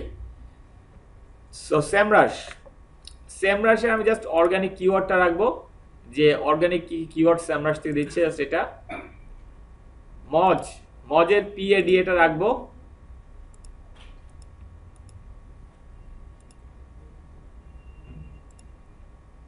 মজের পেজ অথরিটি, মজ ডোমেন অথরিটি, আর হচ্ছে মজের লিংক কাউন্ট, এই কটা রাখলাম আমি।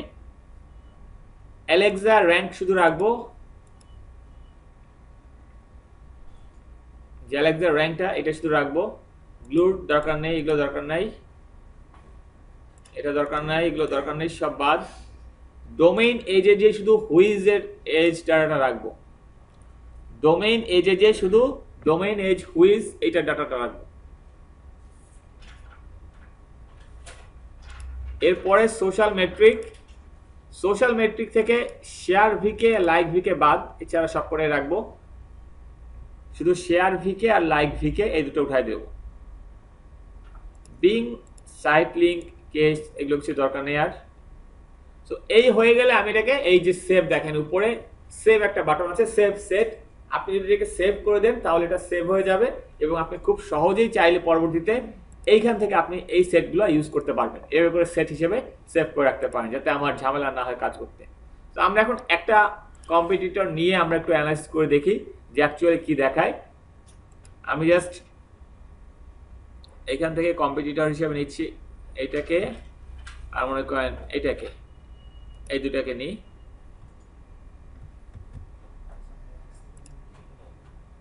লোডে দিই,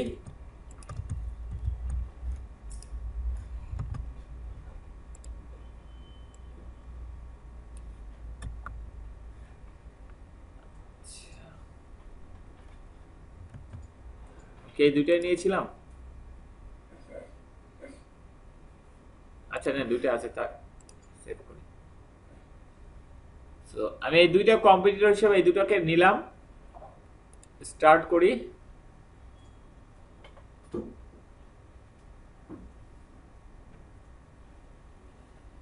এটা মাঝে মাঝে অনেক সময় নেয়, হ্যাং করে বসে থাকে, মাঝে মাঝে কাজ করে। এটা ফ্রি যেহেতু কিছু করার নেই, লাখের উপর থেকে ডিপেন্ড করতে হবে আপনাকে।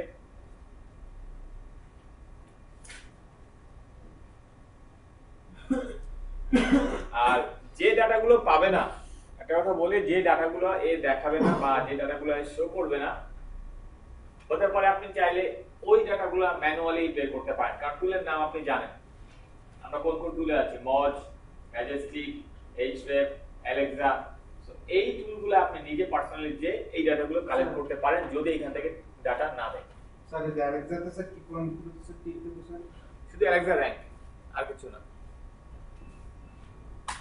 সো এই ডাটাগুলো আপনারা ওইভাবে করে বের করতে পারেন, যে যদি এই টুলে কাজ না হয়, যদি এই টুলটা ঠিকমতো কাজ না করে, পারফর্ম না করে, দেন তাহলে আমরা যে টুলগুলোর কথা বললাম, যেমন ওই টুলগুলোতে যে একটু ম্যানুয়ালি সার্চ করলে দেখবেন আরো ভালো রেজাল্ট পেয়ে যাবেন।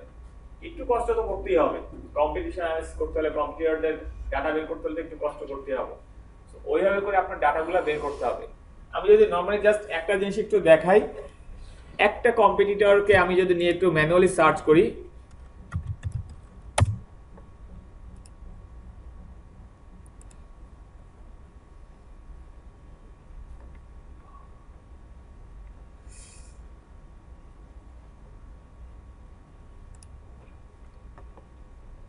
checkmoz.com। checkmoz.com এটা হচ্ছে আপনার মজের একটা যে মেট্রিক আছে, যেটা কিনা আমরা জানি পেজ অথরিটি, ডোমেন অথরিটি। এই checkmoz.com দিয়ে আপনি এটা বের করতে পারবেন খুব সহজেই। checkmoz.com এটা হেল্প করবে আপনাকে। আর ম্যাজেস্টিকটা হচ্ছে আপনার ওই যেটা বললাম যে ব্যাকলিংকের জন্য। সো এটা সময় নিচ্ছে যে এটা থাক এরকম, আমরা একটু ম্যানুয়ালি করে দেখি।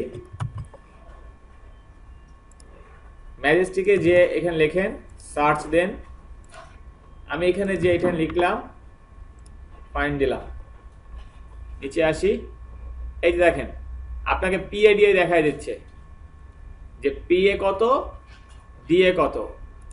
আর আমি এসে যাই ট্রাস্ট ফ্লো, সাইটেশন ফ্লো দেখাচ্ছে trust flow 2, citation flow 10, external backlink পেয়েছে এই কয়টা। এই যে এই কয়টা ব্যাকলিঙ্ক দেখাচ্ছে। ম্যাজেস্টিকের সম্পর্কে একটু বলে রাখি, ম্যাজেস্টিকটা হচ্ছে one of the best backlink checker tool অনলাইনে। ওয়ান অফ দ্য বেস্ট, অবশ্যই বেস্ট, কারণ এইখানে যে ইনফরমেশনগুলো দেয় এটা অনেক ভালো ইনফরমেশন এবং হিউজ ডাটা দেয়, হিউজ ডাটা দেয়। একটা সাইডের কোথায় কি ব্যাকলিঙ্ক করছে একদম পুরো রিপোর্টটা টেনে নিয়ে আসে বলতে গেলে। সেটা ইউজ করে দেখতে পারেন। আর তবে ফ্রিতে আপনাকে একদিনে সর্বোচ্চ 5টার মতো ওরা করতে দেয়, তার বেশি দিবে না। সো বেশি লাভ নাই করে। যেমন এখানে দেখেন, এখানে ওরা বলছে গত 3 মাসে সে 327টা ব্যাকলিঙ্ক করা হয়েছে, এক্সটার্নাল ব্যাকলিঙ্ক করা হয়েছে 327টা। টোটাল তার এক্সটার্নাল ব্যাকলিঙ্কের সংখ্যা হচ্ছে এই কয়টা। তার রেফারিং ডোমেন হচ্ছে 74টা। 74টা রেফারিং ডোমেনের অর্থ হচ্ছে 74টা এরকম সাইট আছে যেসব সাইট থেকে তাকে রেফার করা হয়েছে। 74টা ডিফারেন্ট এরকম সাইট আছে। এখন মনে করেন আপনি তার কম্পিটিটর, আপনি যদি 74টা সাইট কোন সাইট জানেন, আপনিও যদি সেই সব সাইটে যে ব্যাকলিঙ্ক করেন, সে যেহেতু করতে পারতো আপনি যদি করতে পারবেন, আপনি যদি করতে পারেন তাহলে কি সমান হয়ে গেলেন না আপনারা? তখন কিন্তু আপনি যদি একটু অন পেজে ভালো থাকেন, র্যাঙ্ক দিয়ে দেবে আপনাকে। সো রেফারিং সাইটগুলো দেখতে হলে আমরা এখানে দেখেন রেফারিং ডোমেইন একটা অপশন আছে এখানে। এখানে ফ্রিতে 10টা রেফারিং ডোমেইন দেখায়, ফ্রিতে যতটুকু দেখায় তাই দেখাচ্ছে। হ্যাঁ, সো ফ্রিতে 10টা রেফারিং ডোমেইন দেখাচ্ছে সে। দেখেন এই 10টা রেফারিং ডোমেইন সে দেখাচ্ছে যে এই 10টা রেফারিং ডোমেইন থেকে তার ব্যাকলিঙ্ক আসছে কয়টা। এইটা থেকে আসছে 68টা, এটা থেকে 45টা, 24টা, 20টা, এরকম আর কি সে মোটামুটি দেখাইছে। যাই দেখাইছে না কেন, এটাও বা কোথায় পাইতেন আপনি? 10টা তো দেখাইছে। তো আপনি কিন্তু চাইলে এইসব সাইটগুলোতে যেও আপনি আপনার জন্য ব্যাকলিঙ্ক করতে পারেন। অ্যাটলিস্ট এটা একটা আইডিয়া পাবেন যে আপনার কম্পিটিটরকে রেফার করছে কোন কোন সাইটগুলা। সো আপনারও সেই সব সাইটে যে আপনি চাইলে ব্যাকলিঙ্ক করতে পারেন। এই যে টুলটা আছে ম্যাজেস্টিকের, এই টুলটা ফ্রিতে যতটুকু দেয় তার মধ্যে এই মোটামুটি কাজ করার মতো, একদম যে না তা না, কাজ করতে পারবে। তারপর আপনার এটা যেমন দেয়, স্পাইক করতে গেলেও কিন্তু আপনার ইনফরমেশন দেয়। স্পাইক করতে গেলেও কম্পিউটার নিয়ে সার্চ করলে কিন্তু এরকম ইনফরমেশন দেয়। সো আপনি যদি দুইটা টুলই দেখেন, এক একটা টুল থেকে কিছু কিছু হলে ইনফরমেশন পেলেও ফ্রিতে যতটুকু পাওয়া যায় কাজ করতে পারবে, কাজ করতে পারবে না তা না। যেহেতু আমাদের এখন পেইড নেওয়া পসিবল হচ্ছে না, সো ফ্রিতেই চেষ্টা করতে হবে। আর এই যেটা বললাম যে অনেক সময় মজ বার কাজ করে না, মজ বার যে এক্সটেনশনটা আছে অনেক সময় কাজ করে না। সো যদি মজ বার এক্সটেনশন কাজ না করে তখন এই checkmoz.com এটা দিয়ে আমরা ওই মজের পেজ অথরিটি, ডোমেন অথরিটিটা সহজেই ফাইন্ড আউট করতে পারি। আচ্ছা, সো এটা কমপ্লিট হয়ে গেছে, কিন্তু দেখেন এখানে রেজাল্ট ম্যাক্সিমাম এখানে নট ফাউন্ড দেখাচ্ছে। এখানে সে অর্গানিক কিওয়ার্ড দেখাইছে কিছু, দেখেন পেজ অথরিটি, ডোমেন অথরিটি দেখায়নি, কিন্তু আমরা কিন্তু জানি পেজ অথরিটি, ডোমেন অথরিটি পাইছি, তাই না? মজের পিএডিএ পেয়েছি, কিন্তু এখানে কিন্তু দেখাচ্ছে না। অ্যালেক্সা র্যাঙ্কটা শুধু দেখাচ্ছে, ডোমেইন এজটা দেখাচ্ছে। তবে হ্যাঁ, এইখান থেকে এই ডাটাটা আপনি নিতে পারেন, এটা খুব ভালো মোটামুটি কাজ দেখতে হয়। এটা হচ্ছে আপনার সোশ্যাল শেয়ারের ডাটাগুলো, অ্যাটলিস্ট কিছু আইডিয়া পাবেন। সোশ্যাল শেয়ারের ডাটা তো ওইভাবে নিতে গেলে সাইডে যে আমার খুব ম্যানুয়ালি করতে হবে। ওর থেকে বেটার হয় আপনি এইখান থেকে সোশ্যাল শেয়ারের ডাটাগুলো অ্যাটলিস্ট দেখেন যে তারা কেমন সোশ্যাল অ্যাক্টিভিটি মেইনটেইন করছে। দেখেন এই ফেসবুকে টোটাল 65টা, গুগল প্লাসের 23টা, টুইটারে কোনো অ্যাক্টিভিটি নাই। এর ফেসবুকে এতগুলা, টুইটার গুগল প্লাসে একটা। তার মানে এরা দুইজনই কমন ভাবে ফেসবুক এবং টুইটারকে ফলো করছে। ফেসবুক এবং টুইটারে এদের সোশ্যাল অ্যাক্টিভিটি বাড়াইছে। সো আপনাদের কাজ করতে হলো আপনাদের কম্পিউটারের জন্য আপনাদেরকে এই ফেসবুক, টুইটার এগুলোতে অ্যাক্টিভিটি বাড়াতে হবে। লাইকস আর শেয়ারটা ফেসবুকে কয়টা লাইক পেয়েছে? আচ্ছা পেজে হ্যাঁ হ্যাঁ কয়টা লাইক? আচ্ছা, তারপরে তার পোস্টগুলো কয়টা পোস্ট শেয়ার হয়েছে, এটা হচ্ছে তার শেয়ারের ই। সো এই জিনিসটা একটু মাথায় রাখবেন সবাই। এই টুলটা দিয়ে এরপরে চাইলে এখান থেকে এক্সপোর্ট করা যায়, এই যে এক্সপোর্ট অপশন আছে, আপনি চাইলে এক্সপোর্ট করতে পারবেন আপনার ডাটা যেটা দিবে। এই টুলটা মেইনলি আমি দেখানোর রিজন হচ্ছে একটা, অনেক সময় এই টুলটা বেশ কিছুদিন আগে অনেক ভালো কাজ করতো, ইদানিং হয়তো বা ওই টুলগুলো রেস্ট্রিক্টেড করে দেওয়ার কারণে হয়তো ডাটা পিক করতে পারছে না ওইভাবে। সো তার ম্যানুয়ালিও দেখাই দিলাম, যেটা ভালো লাগে আপনারা যেভাবে চান করতে করবেন।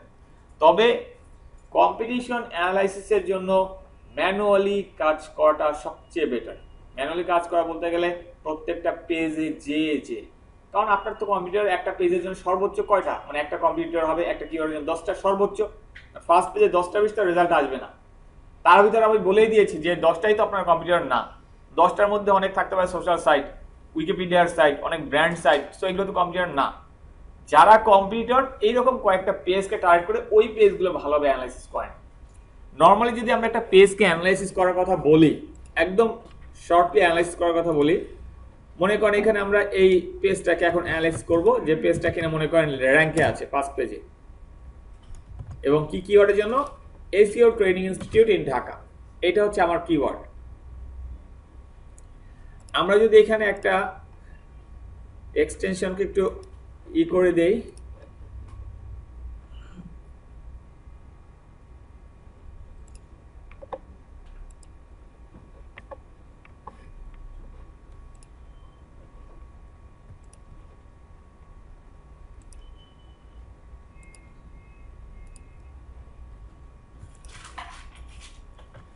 আচ্ছা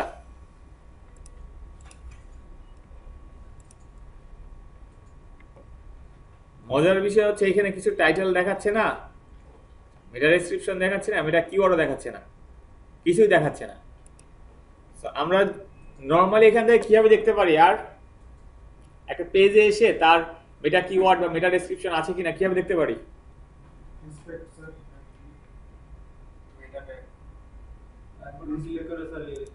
কিভাবে?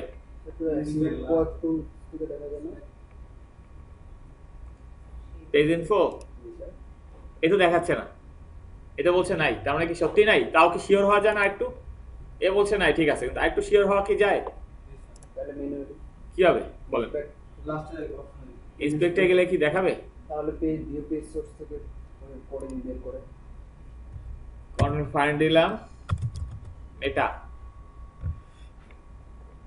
মেটা কিওয়ার্ড নাই, ফাঁকা, মেটা ডেসক্রিপশন নাই, ফাঁকা, তাই না? মেটা ডেসক্রিপশন ফাঁকা, মেটা কিওয়ার্ড ফাঁকা, তার মানে এটা যা বলেছে রাইট, ঠিকই বলেছে। আচ্ছা, সো এখন দেখেন এই পেজ অ্যানালাইসিসে অ্যাট ফার্স্ট ফল্ট যেটা একদম চোখ বন্ধ করে বলতে পারি আমরা, এর সাথে বিট করতে হলে আমাকে খুব সহজে যে কাজটা করতে হবে, টাইটেল যা দিয়েছে এটা কোনো এসইও ফ্রেন্ডলি টাইটেল না। একটা ট্রেনিং সেন্টার যে কিনা এসইও প্রোভাইড করছে, এসইও ট্রেনিং প্রোভাইড করছে, তার এই অবস্থা হতে পারে না, তার সাইডের টাইটেল কিন্তু এসইও ফ্রেন্ডলি না, এটা তো দেখিয়ে বোঝা যাচ্ছে নাকি? এটুকু তো শিওর। তার মানে অ্যানালাইসিস করতে হয় এভাবে, সাইটটাকে নিলাম, এই পেজটা র্যাঙ্কে আসছে, সো আমি এই পেজটাকে অ্যানালাইসিস করবো, ভিতরে কি আছে আমার দরকার নেই, এই পেজটা র্যাঙ্কে আসছে, সো এই পেজের আমি ওকে দেখলাম অ্যাট ফার্স্ট ফল্ট হলো এর টাইটেল ঠিক নাই, আগে ফল্ট গুলা বের করেন। এই পেজের কোনো মেটা ডেসক্রিপশন বা মেটা কিওয়ার্ড দেয় নাই।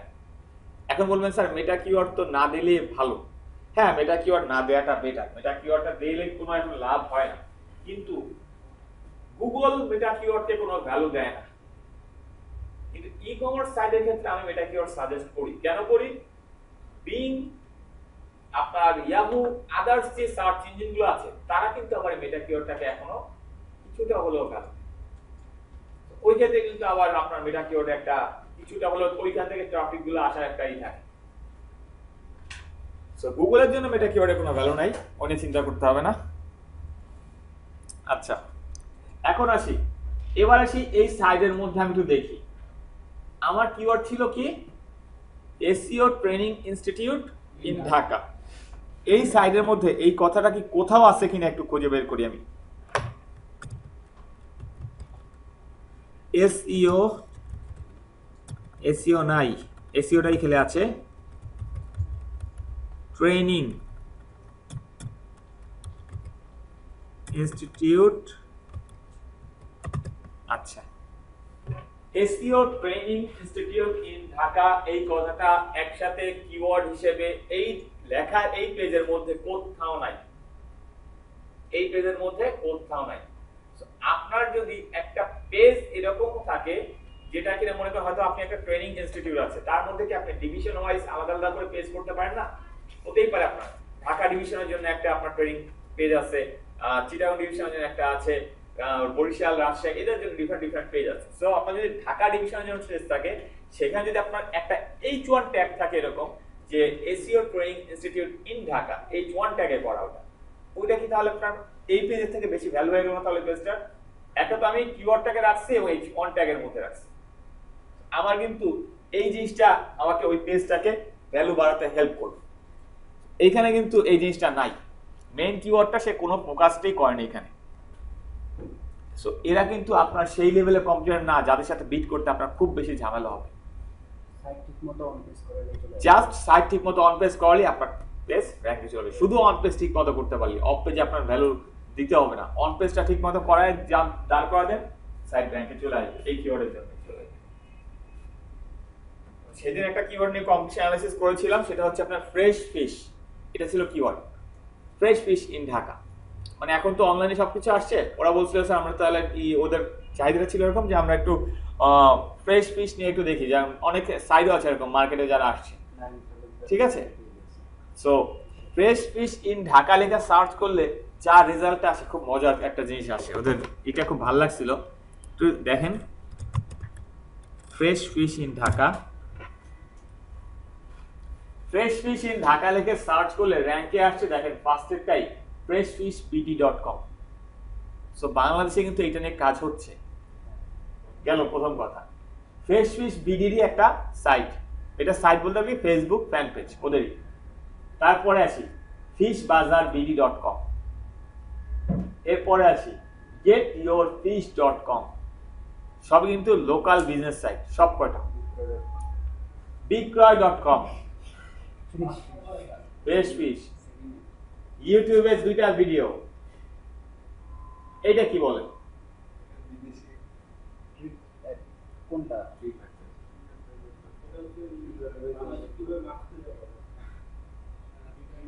এইটা কি সাইট বলেন তো? ট্রাভেলিং সাইট, কি দেখে বুঝলেন? ওই যে ট্রিপ লেখা, ট্রিপ লেখা, একটা রেটিং টাইপের আছে। কি বুঝায় এই ধরনের সাইটগুলো দিয়ে? কি বুঝায় বলেন তো? এইগুলো সাইটগুলো কি সাইট বলে? আমি তো যাই সাইটের ভিতরে, নেন কি কাজ করছেন, কি সাইট বলে এটাকে? কি সাইট বলে একটু বলেন না, নামটা বলেন না। হ্যাঁ এগুলো সাইটগুলোর নাম আছে, কি সাইট এগুলো? ইউরোপের হ্যাঁ এগুলোর কি নাম? ই-কমার্স। ইউরোপের e-commerce site. No sir, classified একটা ব্যক্তি দেখিছো? এইগুলো হচ্ছে সব ডিরেক্টরি সাইট, ডিরেক্টরি সাইট, ও directory, local business directory site, local আপনার সাইটেশন বলেন, local citation building, local directory site. এইসব সাইটে দেখেন এখানে এসে আপনি যখন লিখবেন, লেখার জন্য ঘর দিবে আপনাকে, সার্চ করার জন্য ঘর দিবে এরিয়া স্পেসিফিক করে। বাইরের কান্ট্রিগুলোতে যেমন ইউএসএ তে মনে করেন একটা ইলেকট্রিশিয়ান মিস্ত্রি দরকার আজকে, আপনি নতুন এক জায়গায় বাসা শিফট করেছেন, আপনার আজকে একটা ইলেকট্রিশিয়ান মিস্ত্রি দরকার, এমনকি সে বেরোয় কি গলি দলতে খোঁজা শুরু করবে কই ইলেকট্রিশিয়ান মিস্ত্রি আছে? কখনো না। নর্মালি সে তখন করবে কি, ওদের লোকাল ডিরেক্টরি সাইটগুলোতে যাবে, যেমন ইয়েলপ আছে, ইয়েলো বুক আছে, ইয়েলো পেজ আছে। সো মনে করেন ইয়েলপে গেল, ইয়েলপে যাওয়ার পর এখানে যে ওর এরিয়া দিতে বলবে যে তুমি কোন এরিয়ার লোক, এরিয়া দিবে, তোমার কি দরকার সার্ভিস লিখবে, লিখে সার্চ করবে, একদম সাথে সাথে সব এখানে দেখায় দেবে যে যারা যারা এই এলাকায় আছে সার্ভিস দিচ্ছে, তাদের ফোন নাম্বার, তাদের ওয়েবসাইট থাকলে ওয়েবসাইট, তাদের গুগল প্লাস পেজ থাকলে পেজ, এগুলো সব দেখায় দেবে। ইভেন তাদের ক্লায়েন্ট রিভিউটা পর্যন্ত দেখাই দেবে। বাংলাদেশে যে ধরনের কাজ করি আমরা, ওই দেশের রিভিউগুলো আমরা এই দেশে বসে বসে দিই। এই ধরনের কাজগুলো করতে হয় লোকাল বিজনেসের ক্ষেত্রে, ইউএস এর। আচ্ছা, সো এই ধরনের সাইট কখনো কম্পিটিটর না। লোকাল ডিরেক্টরি সাইট কখনো আমাদের কম্পিটিটর না, সো এটা চিন্তা করে লাভ নাই। আচ্ছা, marinefishbd.com এটাও কম্পিউটারের ভিতর না। এটা কি ধরনের সাইট? এটা হচ্ছে আপনার সামুদ্রিক মাছ নিয়ে ওরা বাইরের দেশে এসে, এটা এই লোকাল ই করে না ওরা, সেটা দরকার নেই। এই একজন আসছে নতুন নতুন এক পাপি পাইছিলাম, wordpress.com নিয়ে আসছে freshfishbd দিয়া। দেখেন মজার কথা, freshfishbd.com একটা সাইট কিন্তু আছে, আর এ আসছে freshfishbd নিয়ে। সাইডে একটু যাই আমরা, দেখেন মজার কথা হচ্ছে এই সাইটটা দেখেন। এবার একদম ফার্স্টের সাইটটা একটু দেখাই, মজাটা যে জন্য দেখেন, মজা না? একটা হচ্ছে ডোমেইন হোস্টিং নেয়া সাইট, একটা হচ্ছে ফ্রি সাইট। আচ্ছা, এটা কি প্রথমটা যার, এটাও কি তার না কপি নোট? প্রথমটা যাক, এটা যদি তার হতো তাহলে সে রিডিরেক্ট করে দিত, কখনো এরকম রাখতো না। আর প্রথমটা যার সেটা সিএক্স সে যাই এক্সপার্ট হোক। আচ্ছা, আসাম করার সো এবার চিন্তা করেন যে এই সাইটটা যদি র্যাঙ্কে আসতে পারে, তাহলে আপনি আজকে ব্লগ স্পট দিয়ে একটা সাইট করে র্যাঙ্কে আসতে পারবেন, আশা করা যায়। কিওয়ার্ড এরকম আসলে আসলে ফ্রেশ ফিশ ইন ঢাকা কিওয়ার্ডটা কিন্তু একদম খারাপ একটা কিওয়ার্ড না। কারণ এখন বলতে পারেন যে ফ্রেশ ফিশ ইন ঢাকা নিয়ে কয়জন সার্চ করে, অনেকেই আছে সার্চ করে, যারা অনেক আছে এরকম টাইপের লিখেও সার্চ করে ফরমালিন ফ্রি ফিশ। সো আপনি যদি এই টাইপের একটা সত্যি সার্ভিস দিতে পারেন একটা ঢাকার নির্দিষ্ট রিজনে, বলতে গেলে আপনার যদি সেই ধরনের সোর্স থাকে যেখান থেকে আপনি ফ্রেশ মাছ আনতে পারবেন, তাহলে কিন্তু আপনি সার্ভিসটা দিতে পারেন। এবং এই যে যারা সার্ভিসটা দিচ্ছে তারা কিন্তু এই ধরনের সোর্স আছে বলেই এই ধরনের সার্ভিসে নামছে, কারণ এই সার্ভিসের কম্পিটিটর অনেক কম। কারণ লোকাল মার্কেটে ভালো ধরনের মাছের সাপ্লায়ার খুব কম আছে, এবং ওটাকে অনলাইনে কনভার্ট করা তো আরো ঝামেলা। সো কম্পিটিটর কম, তুমি যদি এটাকে ধরে রাখতে পারো, এখন মানে মুনাফা না হোক, 5 বছর পরে যায় এটা প্রফিটেবল চলে আসবে। কারণ র্যাঙ্কে 5 বছর পরে যাই লিখে সার্চ করো না কেন, ফিশ জাতীয় কিছু লিখে সার্চ করলেই র্যাঙ্কে সে থাকবে। আচ্ছা, সো এবার হচ্ছে বিষয়টা এরকম যে এইখানে যে সাইটটা আছে, র্যাঙ্কের যে সাইটটা আছে, এই সাইটটা যে একেবারে বেস্ট সাইট র্যাঙ্কে আসার জন্য, এটাও আমি বলছি না। আপনি যে এই সাইটের সাথে পারবেন না এটাও বলছি না। আমার কথা হচ্ছে এ আছে 1 নম্বরে, থাকতে লাগবে। আমাকে তো আগে ওয়েবসাইট বানানোর আগে চিন্তা করলে হবে না যে আমি বানাবো সাথে 1 নম্বর, এটা চিন্তা করে লাভ নেই। আমাকে চিন্তা করতে হবে আমি ওয়েবসাইট বানাবো, অ্যাটলিস্ট ফার্স্ট পেজের কাছাকাছি আসা লাগবে। প্রথম আমার টার্গেট এটা হতে পারে, শেয়ার সেকেন্ড পেজ, হতে পারে থার্ড পেজ। আসলাম, ওকে ফাইন। এবার আমি ট্রাই করি পুশ করে উপরে আনা, যতদূর উপরে আনবেন, 10 নম্বর পজিশন, 9 নম্বর পজিশন, 8 নম্বর পজিশন, এরকম আসি। দেন আসার পরে তারপর ঠিক আমার উপরে যেটা আছে ওটা টার্গেট করবো। একসাথে 2-3টা কম্পিটিটর টার্গেট করতে হয় না কখন। ঠিক আপনার উপর বিষয়টা এরকম, এক লাইনে 10 জন লোক আপনার সামনে দাঁড়ায় আছে, আপনাকে বলা হলো 10 জনকে যে কোনো একজনকে ঠেলে আপনাকে ভিতরে যেতে হবে। আপনি অবশ্যই সবচেয়ে উইক যে লোকটা তাকে খুঁজে বের করবেন, তাকে ধাক্কা দিয়ে যাওয়ার ট্রাই করবেন। এটাই হচ্ছে সবচেয়ে ইজিয়েস্ট ওয়ে। সো এই ক্ষেত্রে কিন্তু আমরাও সেম ভাবে আগে পেজগুলো অ্যানালাইসিস করি, দেখি সবচেয়ে উইক কোনটা আছে, দেন ওইটাকে ফাইন্ড আউট করে ওইটাকে পুশ করে সরিয়ে দিয়ে আমি এখানে চলে যাই। নর্মাল যেভাবে করি কাজ এখানেও সেরকম। কারণ আপনারা এখন অন পেজের ফ্যাক্টরগুলো জানেন, অফ পেজের গুলা কিভাবে করতে হবে এটাও জানেন। সো সাইড র্যাঙ্কে আনা এখন আপনাদের দ্বারাও পসিবল। যেমন কালকেই আমার একটা স্টুডেন্ট ফোন দিয়েছিল, ও একটা লোকাল লিস্টের জন্য কাজ করছে, একটা কোম্পানিতে কাজ করছে উত্তরায়। ও ফোন দিয়েছিল একটা ইসের জন্য, যে ওটা হচ্ছে একটা স্টিলের নাম বললো, বাংলাদেশের একটা কোম্পানি, স্টিল কোম্পানি, ওদের একটা ওয়েবসাইট, ওইটার কাজ করছে ওরা। সো ওর দায়িত্ব পড়ছে ওই সাইটটা নিয়ে কাজ করা, নতুন জব। সেদিন আসছিল, অফিসের সবাইকে মিস্টেক হয়েছে, পুরো অফিসকে মিস্টেক হয়েছে, জব পাইছে তাই। কিন্তু মজার কথা হচ্ছে কালকে রাতে কথা যখন হয়েছে আমার সাথে যখন কথা হলো, তখন ও জিজ্ঞেস করছে স্যার এখন কি করা যায়, কারণ আমি তো ওইভাবে, কারণ 3 বছর আগের ডোমেইন এজ ভালো, 3 বছর হয়ে গেছে। সো এই একটা প্লাস পয়েন্ট আছে, কিন্তু সাইডে পেজ হলো 3-4টা মাত্র, কারণ স্বাভাবিক বিজনেস পেজ, বিজনেস একটা সাইট, কয়টা কোম্পানি সাইডের পেজই হয়। আমি বললাম যে অ্যাটলিস্ট কাজ করেন, ওদের বলেন আপাতত একটা ব্লগ পেজ করতে সাইডের সাথে, কারণ লোকাল স্ট্যাটিক পেজ সবসময় কয়দিন বা গুগল র্যাঙ্কে রাখবে। সো অ্যাটলিস্ট একটা ব্লগ পেজ থাকলে এটা ভালো। সো ব্লগ পেজটা রান করাতে বলেন, পাশাপাশি এই পেজগুলো রাখেন। এবার এই পেজগুলোকে কিভাবে অপটিমাইজ করবেন এটা তো আপনি জানেন, অন পেজে কোন কোন বিষয়গুলো দেখতে হয়, সেই বিষয়গুলো একটু ঠিক করেন। তার অ্যাটলিস্ট ফার্স্ট পেজের মধ্যে তার কোম্পানির ইন্ট্রোডাকশনের জন্য যদি একটা স্পিচ দিতে হয়, ওই স্পিচটার মধ্যে কিওয়ার্ড পুট করে আনেন, H1 ট্যাগ দিয়ে কিছু হলেও আনেন, তার মেইন কিওয়ার্ড টার্গেট যেগুলো থাকে। তার পার্মালিংকটা সেভাবে সেট করেন, তার পেজের পার্মালিংকগুলো সেট করেন। আর একটা দিকে বেশি গুরুত্ব দেন, সেটা হচ্ছে তার অ্যাটলিস্ট সোশ্যাল শেয়ারটা বাড়াবেন। হতে পারে সেটা ফেসবুকে, হতে পারে সেটা গুগল প্লাসে। গুগল প্লাস একটা জিনিস বলি, গুগল প্লাস আপনাদের এমনি কোনো কাজে আসবে না। গুগল প্লাস আপনাদের নর্মালি কোনো কাজেই আসবে না, কিন্তু গুগল প্লাস আপনাদের যে কাজটা আসবে সেটা হচ্ছে আপনার সাইটকে র্যাঙ্কে বাড়াতে। ওই গুগল প্লাসের পোস্ট কেউ দেখবে না, কিন্তু ওটা আপনার র্যাঙ্কে আনার জন্য সাহায্য করবে। যত বেশি ইউটিউবের ভিডিও বলি বা আপনার পোস্ট বলি, গুগল প্লাসে যত বেশি শেয়ার হয় ওটার ভ্যালু তত বেশি আসে। আপনারা এতদিন পর্যন্ত আমরা অনেক টুল দেখছি, অনেক রকমের বাইরে ফ্রি টুল যেগুলো ইউজ করছি।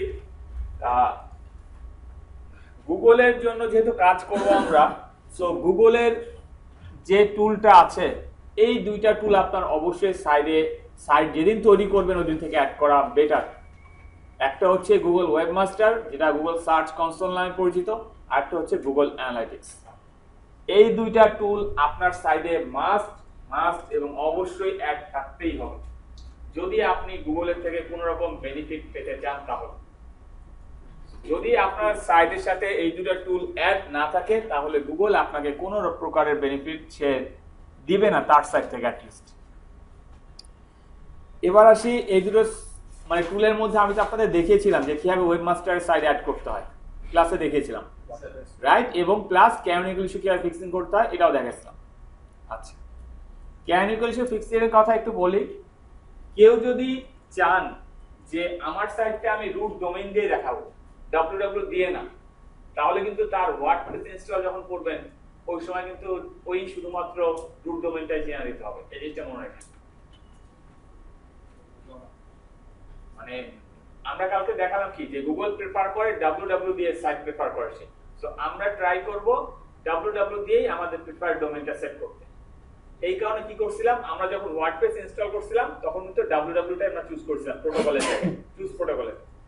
কিন্তু এখন হতে পারে যে আপনি চাচ্ছেন যে না, আমি চাচ্ছি শুধু আমার নামটা প্রসাদ দে এই টাইপের .com এইটুকু শুধু দেখাবে, এরপরে কোনো www বা আগে কোনো www আসবে না। তো তাহলে আপনি যখন চুজ প্রোটোকল সিলেক্ট করবেন তখন এখানে শুধুমাত্র ওই www ছাড়াটা HTTP টা চুজ করতে হবে ওয়ার্ডপ্রেস ইনস্টলের সময়। দেন প্রেফার্ড ডোমেইন আছে, এখান থেকে চিনাবেন রুট ডোমেইনটা, তারপরে কিন্তু এটা পাবেন। দেখেন এখানে হচ্ছে আপনার একটা ডোমেইন কিনছেন আপনি, হ্যাঁ, abc.com। আপনি এই ডোমেইনটা কিনছেন, এখন আপনি এই ডোমেইনটা কেনার পরে স্বাভাবিকভাবে আপনি ডোমেইনটাকে তো ওয়ার্ডপ্রেস ইনস্টল করতে হবে আমার ওয়ার্ডপ্রেস সাইটে রাখতে হলে। আচ্ছা, এখন কথা হচ্ছে ইনস্টলের আগে আপনি চিন্তা করেন না যে আমি আমার সাইটটাকে কিভাবে দেখাতে চাই, www সহ না www ছাড়া, এটা তো ডিসাইড করেন। আপনি ডিসাইড করলেন যে আমি চাই এইভাবে দেখাতে, www ছাড়া, আমি www সহ চাই না। ওকে ফাইন, তাহলে যখন আপনি ওয়ার্ডপ্রেসটাকে ইনস্টল দিবেন, ওয়ার্ডপ্রেস ইনস্টলের সময় একটা প্রোটোকল চুজ করতে দেন না, চুজ প্রোটোকল একদম প্রথমেই চারটা অপশন থাকে, HTTP www তারপর S আবার SWW, এই চারটা অপশন। ওইখান থেকে একদম ফার্স্ট যে অপশনটা থাকে ওইটা চুজ করবেন। দ্যাট মিন্স শুধু HTTP, শুধু HTTP এইটা চুজ করবেন শুধুমাত্র। এটা গেল ইনস্টলের সময় শেষ। এরপরে যখন আইসি ক্যানোনিক্যাল ইস্যু ফিক্সিং করবেন আপনার ওয়ার্ডপ্রেসে, যখন ওয়েবমাস্টারে দুটা যখন অ্যাড করবেন, একটা প্রেফার্ড ডোমেইন যখন দেখাবেন তখন দেখাবেন কোনটা, এইটাকে প্রেফার্ড ডোমেইন দেখাই দেবেন। তাহলে সে আপনাকে যদি www সহ লেখেন সে রিডাইরেক্ট করে এটা নিয়ে চলে যাবে। এটা জাস্ট একটা সিস্টেম। আপনি যেটা দেখাতে চান ইনস্টলের সময় সেইটাকে রাখতে হবে, তারপরে প্রেফার্ড ডোমেইন দেখাতে হবে। তা নাহলে খেয়াল করছিলেন আমরা যখন ওই ওয়ার্ডপ্রেসে ইনস্টল করার পর যখন প্রথমে ওই যে সার্চ কনসোলে যে অ্যাড করলাম, অ্যাড করার পর প্রেফার্ড ডোমেইন কিন্তু সে www দিয়ে দেখাচ্ছিল, কিন্তু প্রথমে অটোমেটিক্যালি। ওটা কেন দেখাচ্ছিল, যে আমি ইনস্টল সময় দেখাচ্ছিলাম ওই কারণে। আচ্ছা, আমরা সাইট কিভাবে অ্যাড করতে হয় এটা দেখছি, এটা নিয়ে তো কোনো সমস্যা নাই কারো, আছে? আচ্ছা,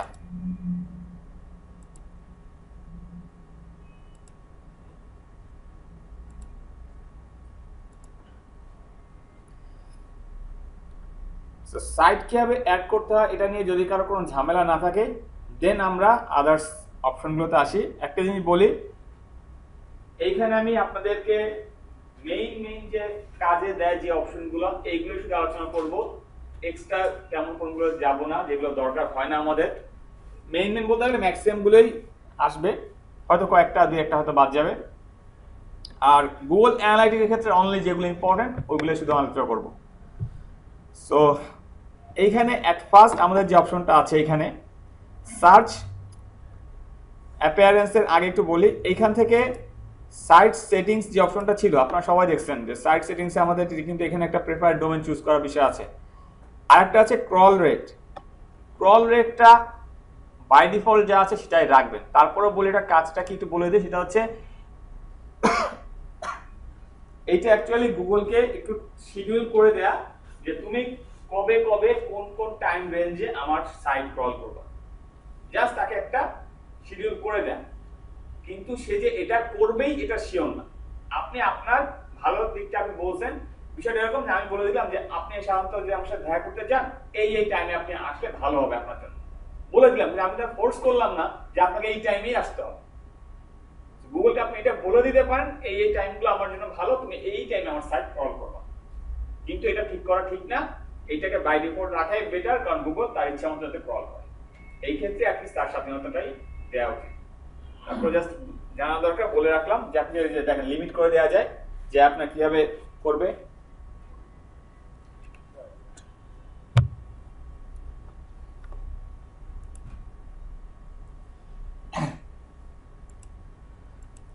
সার্চ অ্যাপিয়ারেন্স। সার্চ অ্যাপিয়ারেন্সটা হচ্ছে আমাদের সাইটটা অ্যাকচুয়ালি কিভাবে সার্চ রেজাল্টে আসবে এইটা সে একটা লুক দেখায়। এখানে এই যে বাটনটা আছে, এই দেখেন এই কর্নারে ক্লিক করি, একটু খেয়াল করেন সার্চ ইঞ্জিনে কি ভাবে আসে একটা সাইট, বিভিন্ন নামগুলো কি থাকে এই জিনিসটা এখানে খেয়াল করেন। যেমন টাইটেল, এটা আপনারা দেখছেনই, টাইটেল আপনারা জানেন সবাই টাইটেল, এটা মেটা ডেসক্রিপশন না, এটাকে আবার স্নিপেট বলে। স্নিপেট এই যে অংশটাকে স্নিপেট বলা হয়, মেটা ডেসক্রিপশন স্নিপেট এটা। আচ্ছা, এই যে দেখছেন অনেক সময় সাইট লিখে সার্চ করলে ওই সাইটের ইন্টারনাল লিঙ্কগুলো দেখায়, ইন্টারনাল পেজগুলো দেখায়, এইগুলোকে বলা হয় সাইট লিঙ্ক। কখনো কেউ নিজে তার সাইটের লিঙ্ক ফিক্সড করে দিতে পারবে না, গুগল এই অপরচুনিটি কাউকে দেয় না। ইভেন আপনি যদি বলেন যে না আমি আমার ওয়েব ডেভেলপার যে তাকে দিয়ে করে দেবো, পসিবল না, দিবে না।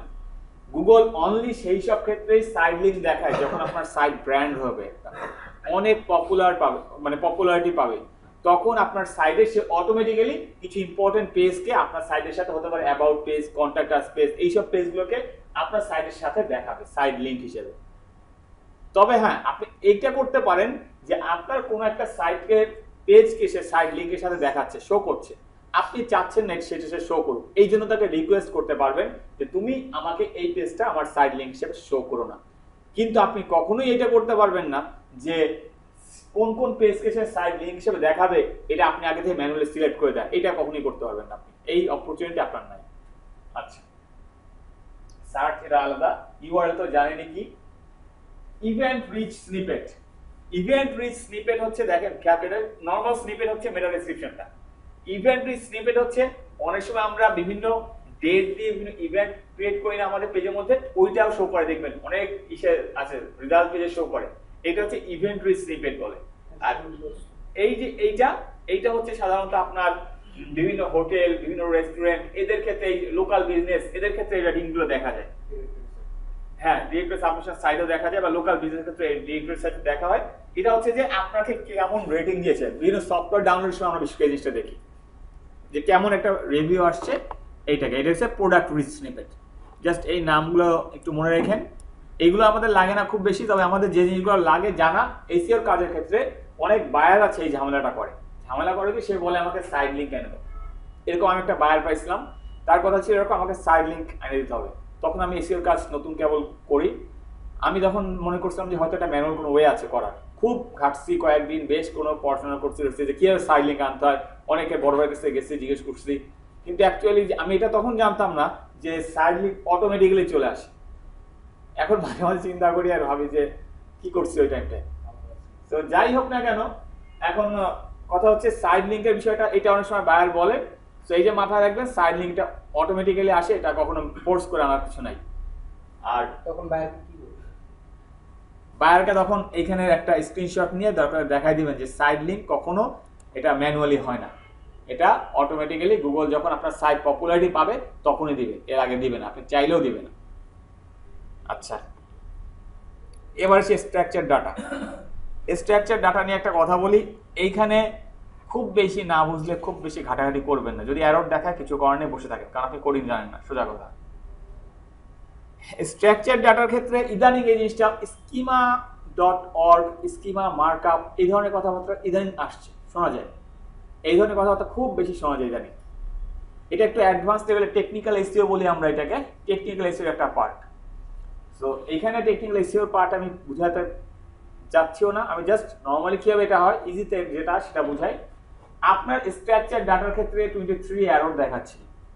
স্ট্রাকচার ডাটার ক্ষেত্রে বলছে এরর আছে তোমার 23টা, 78 আইটেমস এর মধ্যে এই কয়টা পেজে তোমার এরর পাইছে সে। এখন খেয়াল করেন এররগুলোর এখানে যখন আমি যাব, যে যদি ক্লিক করি, এরর টাইপটা সে আমাকে বলছে। এখানে এরর টাইপটা কি বলছে দেখেন, missing author, missing update, maximum missing author, এই টাইপের লেখা, তাই না?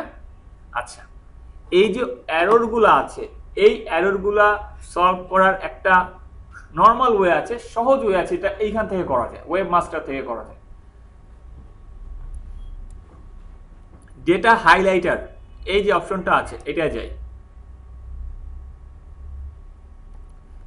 ডেটা হাইলাইটার হচ্ছে সেই অপশন যেটা দিয়ে আমরা যে স্কিমা মার্কআপ ল্যাঙ্গুয়েজ যেটা বলি, বা স্কিমা ডাটা, যেটা আপনার সাইডের স্ট্রাকচার কেমন, স্ট্রাকচারটা গুগলকে শেয়ার করা বা তাকে বলে দেয়া যে আমার সাইডের এইখানে এই জিনিসটা আছে, তাকে বলে দেয়া, হাইলাইট করে দেয়া, এইটা হচ্ছে এইখান থেকে করে। এটা খুব ইজি একটা কাজ, খুব নর্মাল একটা কাজ, কিন্তু আমরা অনেকে এটার কাজ জানি না বলে অনেক সময় হাত দেওয়া হয় না।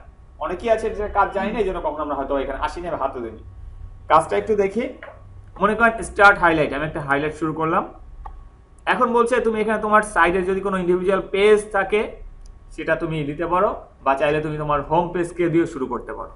আমি মনে করেন চাচ্ছি আমার সাইডের ইন্ডিভিজুয়াল পেজ দিয়ে করতে, হোম পেজকে দিয়ে না। তো আমি সেখানে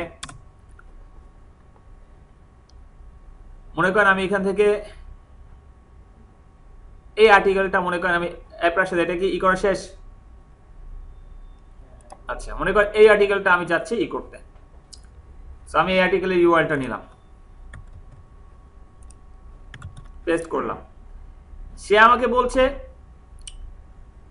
tag this page and other like it. তুমি কি শুধুমাত্র এই পেজটা করবা এবং এর সাথে এই ধরনের যে কটা পেজ আছে সেইগুলো পেজও আনবা? এই অপশন, এর পরটা হচ্ছে তুমি শুধুমাত্র এই পেজটাই করবা। আমি আপাতত এই একটাই করি, অন্যগুলো যাচ্ছি না, একটা দিয়ে দেখাই। ওকে, এইখানে আপনাকে বলছে টাইপস অফ ইনফরমেশন, এটা কোন ধরনের পেজ অ্যাকচুয়ালি, এটা ইনফরমেশনটা এখানে শেয়ার করে। আমি জাস্ট এটা আর্টিকেল পেজ, আর্টিকেল দিলাম। ওকে,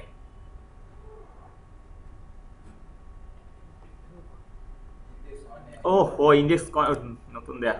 আচ্ছা, সো পেজটা এখন ইন্ডেক্স না আমাদের, আমরা নতুন একটা পেজ যেটা ইন্ডেক্স আছে এমন একটা পেজ দেই। তারপরে দেখি, মনে করেন এটা,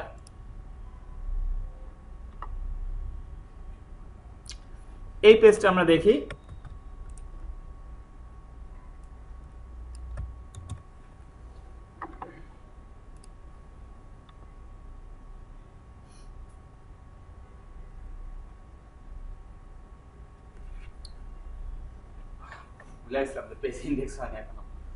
আচ্ছা, দেখেন সেই পেজটা চলে আসছে না?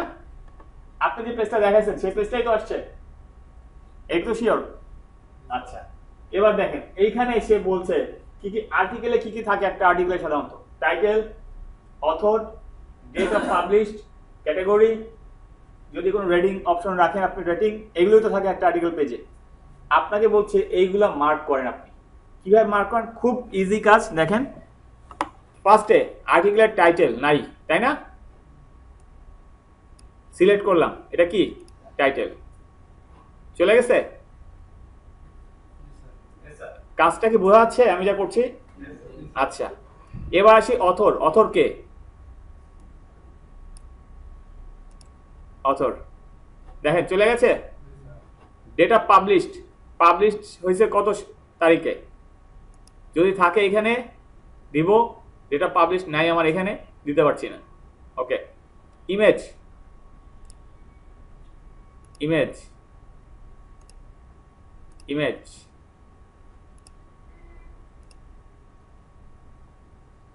অটো এবার সব নিয়ে গেছেন ইমেজগুলো, দেখেন কয়েকটা দেওয়ার পর সে অটো ইমেজগুলো সব নিয়ে নিয়েছে। সো এখন আমার কাজ হচ্ছে, ওকে ফাইন, আমার কাজ করা কমপ্লিট। আমি আমার পেজে যা যা হাইলাইট করা দরকার ছিল গুগলকে বোঝানোর জন্য আমি হাইলাইট করেছি। প্রসেসটা কি বোঝা গেছে যে কত ইজিতে আমরা এই যে মার্কআপটা করা যায়, ইজিতে স্ট্রাকচারটা আমি বুঝাই দিলাম তাকে যে একটা আর্টিকেল পেজে আমরা এটা হচ্ছে টাইটেল, এটা হচ্ছে অথর, এটা হচ্ছে আমার এই পাবলিশ, যেটা নাই এখন দিলাম না, আলাদা সবই শেষ হয়ে গেলে দেন পাবলিশ।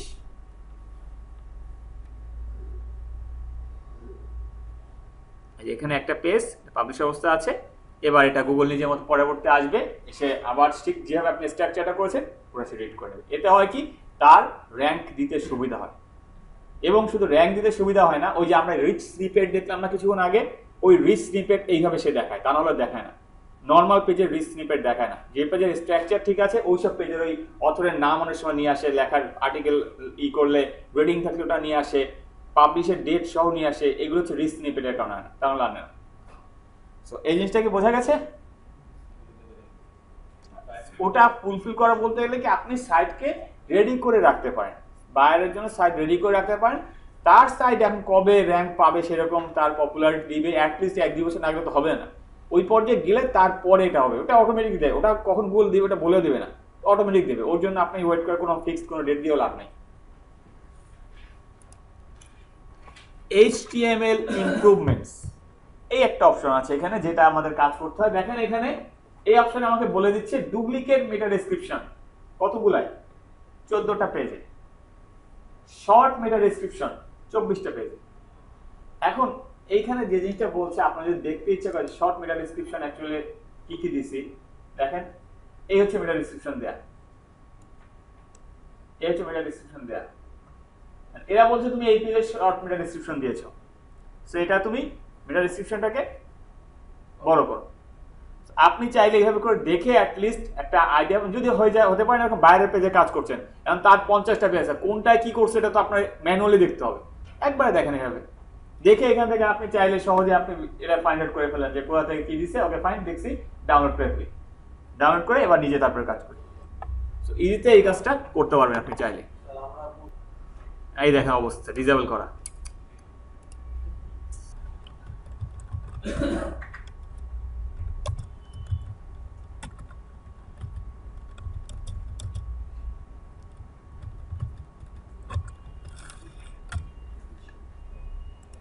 এটা হচ্ছে শর্ট ডেসক্রিপশন, যেটা বলে এই কেবল দেখালাম না, শর্ট ডেসক্রিপশন এক্সাম্পল। এখন সবাই মেটা ডেসক্রিপশন পাবেন, যারা পোস্ট দিয়েছেন মেটা ডেসক্রিপশন মাস্ট দিতে হবে, খবরদার আমি বাদ দেওয়া না যায়। আমি ঠিক করে দিছি, মেটা ডেসক্রিপশন দিয়ে দিবেন। এই কারণে তো এখানে এতগুলো দেখাচ্ছে, এইভাবে তাহলে সবাই দিতে পারেনি মনে হয়, যারাও দিছে শর্ট হয়ে গেছে। আচ্ছা, সো এই জিনিসটা বোঝা গেছে। এইখানে আমরা আসলে মানে এইখানে আসার পরে আপনাকে দেখাবে আপনার পেজের, দেখেন ডুপ্লিকেট মেটা ডেসক্রিপশন আছে কিনা, অনেক মেটা ডেসক্রিপশন বড় হয়ে গেছে কিনা, তারপর শর্ট মেটা ডেসক্রিপশন আছে কিনা, এগুলো দেখাবে। দেখার পরে যদি দেখেন যে এগুলো প্রবলেম আছে, এগুলোকে সলভ করবেন কিভাবে, এটা হচ্ছে এখান থেকে ডাউনলোড করে ডাটা নিয়ে দেন আপনি ম্যানুয়ালি। হ্যাঁ, না না অফ আগে ছিল না, হয়তো কিছুদিন আগে আমি অফ করছি, অফ আগেরও দিছি, আগে তো অন ছিল। হ্যাঁ, হয়তো উদাহরণ দিতে অফ করে আছে। এবার আসে সাইড লিঙ্ক। এই দেখেন এই হচ্ছে সেই সাইড লিঙ্কের অপশনটা, কিন্তু এইখানে মজার বিষয় হচ্ছে এইখানে সে আপনাকে সাইড লিঙ্ক দেওয়ার জন্য তাকে আপনি বলবেন যে আমার অ্যাবাউট পেজটায় তুমি সাইড লিঙ্কে দাও, এইটা সে অপশন কোনো রাখিনি। এইখানে সে এই অপশনটা রাখছে যে যদি আমি তোমাকে র্যাঙ্কে দিয়ে সাইড লিঙ্ক দেখাই, 4টা পেজ মনে করো র্যাঙ্কে দিলাম, তার মধ্যে অ্যাবাউট আছে একটা পেজ আছে যেটা তুমি চাচ্ছ না সাইড লিঙ্ক দেখাতে, তখন তুমি আমার কাছে রিকোয়েস্ট করতে পারো সেই পেজটা লিখে এখান থেকে এবং সেটা ডিমোট করার জন্য, যেহেতু আমি রিকোয়েস্ট করছি তুমি সাইড লিঙ্কে ওই পেজটা দেখা। রিকোয়েস্ট করতে পারবেন, তবে এটা গ্যারান্টেড না যে গুগল সরাই দিবে। আমি আবারও বলছি এটা গ্যারান্টেড না, জাস্ট রিকোয়েস্ট করা যে তুমি ওই পেজটাকে সাইড লিঙ্ক থেকে সরাই দাও, কিন্তু সাইড লিঙ্কে আনাটা কোনো আপনার হাতে নাই। সো র্যাঙ্ক করার সাথে সাথে কি পপুলারিটিও পাওয়া লাগবে, না র্যাঙ্ক করলেই এটা দেখা? না, র্যাঙ্ক করলেই দেখে না, অ্যাটলিস্ট গুগলের চোখে সাইটটা পপুলার হতে হয় তারপরে, তা না হলে আনে না এটা। সো কথা হচ্ছে আপনি এখানে তখন দেখাবেন ওদের বায়ারকে, যদি ঝামেলা করে বায়ার করলে তুমি তোর ওয়েবমাস্টার সাইড লিঙ্কে যাও, দেখো এখানে বলে আছে, এটা অটোমেটিক কাজ হয়, এটা আমার কোনো কাজ কিছু নাই। সো সেও ওখানে বুঝে যাবে। অ্যাক্সেলারেটর মোবাইল পেজ, এটা আপাতত আপনাদের কোনো কাজে আসবে না, কারণ এটা একদম লেটেস্ট, নতুন, এটা অ্যাড হয়েছে কিছুদিন আগে, রিসেন্ট অ্যাড হয়েছে এটা। এটা এখন এনাবেল করা হয়নি, সেই জন্য ডাটাও নাই, আমি দেখাতে পারছি না। আগে থেকে মোবাইল ফ্রেন্ডলি করতে তাদের সাথে। নাই জি। আচ্ছা, এবার আসি সার্চ ট্রাফিক। সার্চ অ্যানালাইসিস, আপনার সার্চ অ্যানালাইটিক্সের মধ্যে এসে আপনার অনেক ইনফরমেশন দিবে, যেটা আপনার অনেক হেল্পফুল এই কারণেই বলছি, আপনার সাইডে কোন কোন কিওয়ার্ডের জন্য মোটামুটি ভালো পজিশনে আছে বা কাজ করছে, কোন কোন কিওয়ার্ডের জন্য সাইটগুলো, অ্যাটলিস্ট একটা ছোট নর্মাল হলে একটা আইডিয়া পাবেন এখান থেকে। একটু খেয়াল করেন, এখানে আপনাকে শুধু ক্লিকস দেখাচ্ছে, আমি চাইলে এখানে impression, click through rate, position এইগুলো আনতে পারি, দেন এগুলো চলে আসবে পাশাপাশি। আমি এখানে কোয়েরিজ চাচ্ছিলাম, শুধু কোয়েরিজ মানে কি বলেন তো? কোয়েরিজ মানে হচ্ছে যে কিওয়ার্ডগুলো দিয়ে সার্চ করা হয় ওইগুলোকে কোয়েরিজ বলা হয়, কিওয়ার্ড। সো আপনাকে এখানে বলছে যে এই কিওয়ার্ডের জন্য আপনার সাইডে এইরকম ক্লিক পড়ছে, ইমপ্রেশন হচ্ছে এটা, অ্যাভারেজ পজিশন হচ্ছে এটা আপনার। সো এখানে খেয়াল করেন, এখানে সে যে দেখাচ্ছে আমাকে বলছে যে এই কিওয়ার্ডের জন্য তোমার সাইটটা মোটামুটি র্যাঙ্ক করছে। দেখেন, তার মানে আমার কিন্তু একটা আইডিয়া চলে আসছে যে এইসব কিওয়ার্ডের জন্য আমার সাইটগুলো যেহেতু মোটামুটি র্যাঙ্ক করছে, সো আমি চাইলে এই টাইপের কিওয়ার্ড নিয়ে যদি আরো কিছু লিখি, আমার সাইট তাহলে আর দ্রুত র্যাঙ্ক পাওয়ার পসিবিলিটি আছে। আপনি একটা আইডিয়া অ্যাটলিস্ট পেয়ে যাবেন, এবং একটা অ্যাভারেজ একটা পজিশন দেয় যে কত নাম্বার পজিশনে আপনার পেজটা আছে, এই একটা অ্যাভারেজ পজিশন দেয় এবং কোন কিওয়ার্ডের জন্য আছে। একদম যে হবো, যেমন এখানে একটা কিওয়ার্ড বলছে কভার শেলফস, লিখলে 8 নম্বর পজিশনে আসে। এখন গেলে দেখবেন যে 8 নম্বর পজিশনে আসে কিনা শিওর না, হয়তো সেকেন্ড পেজেও থাকতে পারে। এটা ফিক্সড। এটা শার্প পেজের চেকিংটার জন্য, এটা কোনটা কোন কিওয়ার্ডটা মানে শার্প হয়ে ইয়ে করতেছে ওইটার জন্য, কোন কিওয়ার্ডের জন্য আপনার ওয়েবসাইট কোন পজিশনে আছে, এই একটা জাস্ট কথা। আপনার সাইট তো মানুষ অনেক, আপনি টার্গেট করছেন একটা কিওয়ার্ডের জন্য একটা কন্টেন্ট, কিন্তু পিপল তো অন্য কিওয়ার্ডের জন্য দেখো সার্চ করছে ওটা, এবং ওইটা অন্য কিওয়ার্ডের জন্য র্যাঙ্ক পাইছে, কিন্তু আপনি যেটা টার্গেট করছেন তার জন্য র্যাঙ্ক পায়নি। সো আপনি বুঝবেন কি করে যে কোন কিওয়ার্ডের জন্য আমার সাইট র্যাঙ্ক করছে? এইটা হচ্ছে গুগল একটা চার্ট দেয়। এই যে পজিশনটা দেখাচ্ছে এটা কোন জায়গার পজিশন? এটা হচ্ছে সার্চ ইঞ্জিন রেজাল্ট পেজের। হ্যাঁ সেটাই বলতে। হ্যাঁ, সার্চ ইঞ্জিন, আচ্ছা, সার্চ ইঞ্জিন রেজাল্ট পেজের এই যে পজিশনটা, এটা তবে এটা শাফলিং করে, মানে ফিক্সড এরকম না, কিন্তু এটা অ্যাভারেজ পজিশন। আচ্ছা, এই জিনিসটা খুঁজতেছি। ইমপ্রেশনটা হচ্ছে সার্চ ইঞ্জিন রেজাল্ট পেজে আসছে রেজাল্টটা, কেউ জাস্ট স্ক্রল করে চলে গেছে, আপনারটা ক্লিক করেনি, স্ক্রল করেছে, তার সামনে এসেছে, মানে ওই ফেসবুকে টাইমলাইনে স্ক্রল করি না আমরা, ইমপ্রেশন হয়ে যায় জাস্ট। Bouncing rate? হ্যাঁ, না না, বাউন্স রেট আলাদা জিনিস, অন্য জিনিস। ইমপ্রেশন দিয়ে বাউন্স রেট কোনোই নেই। আচ্ছা,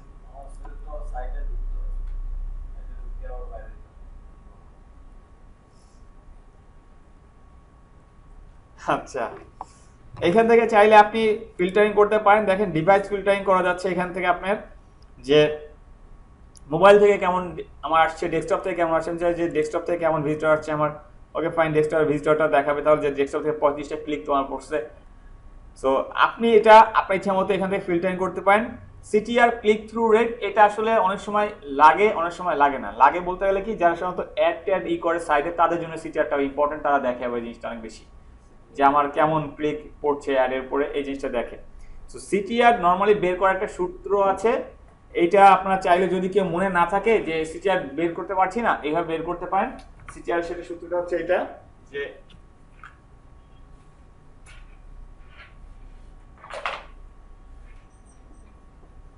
CTR equal to clicks divided by impression into 100। এটা হচ্ছে CTR আপনার নরমালি বের করার জন্য, যদি এখানে না পান এভাবে বের করতে পারবেন।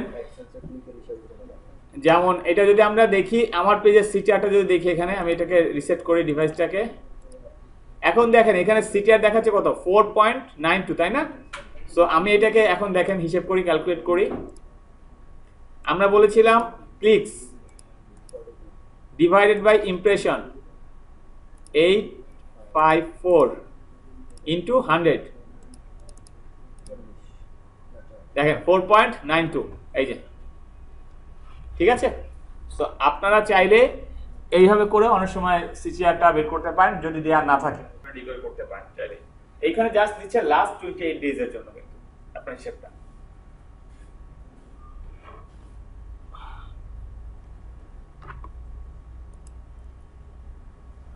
লিংক টু ইয়োর সাইট,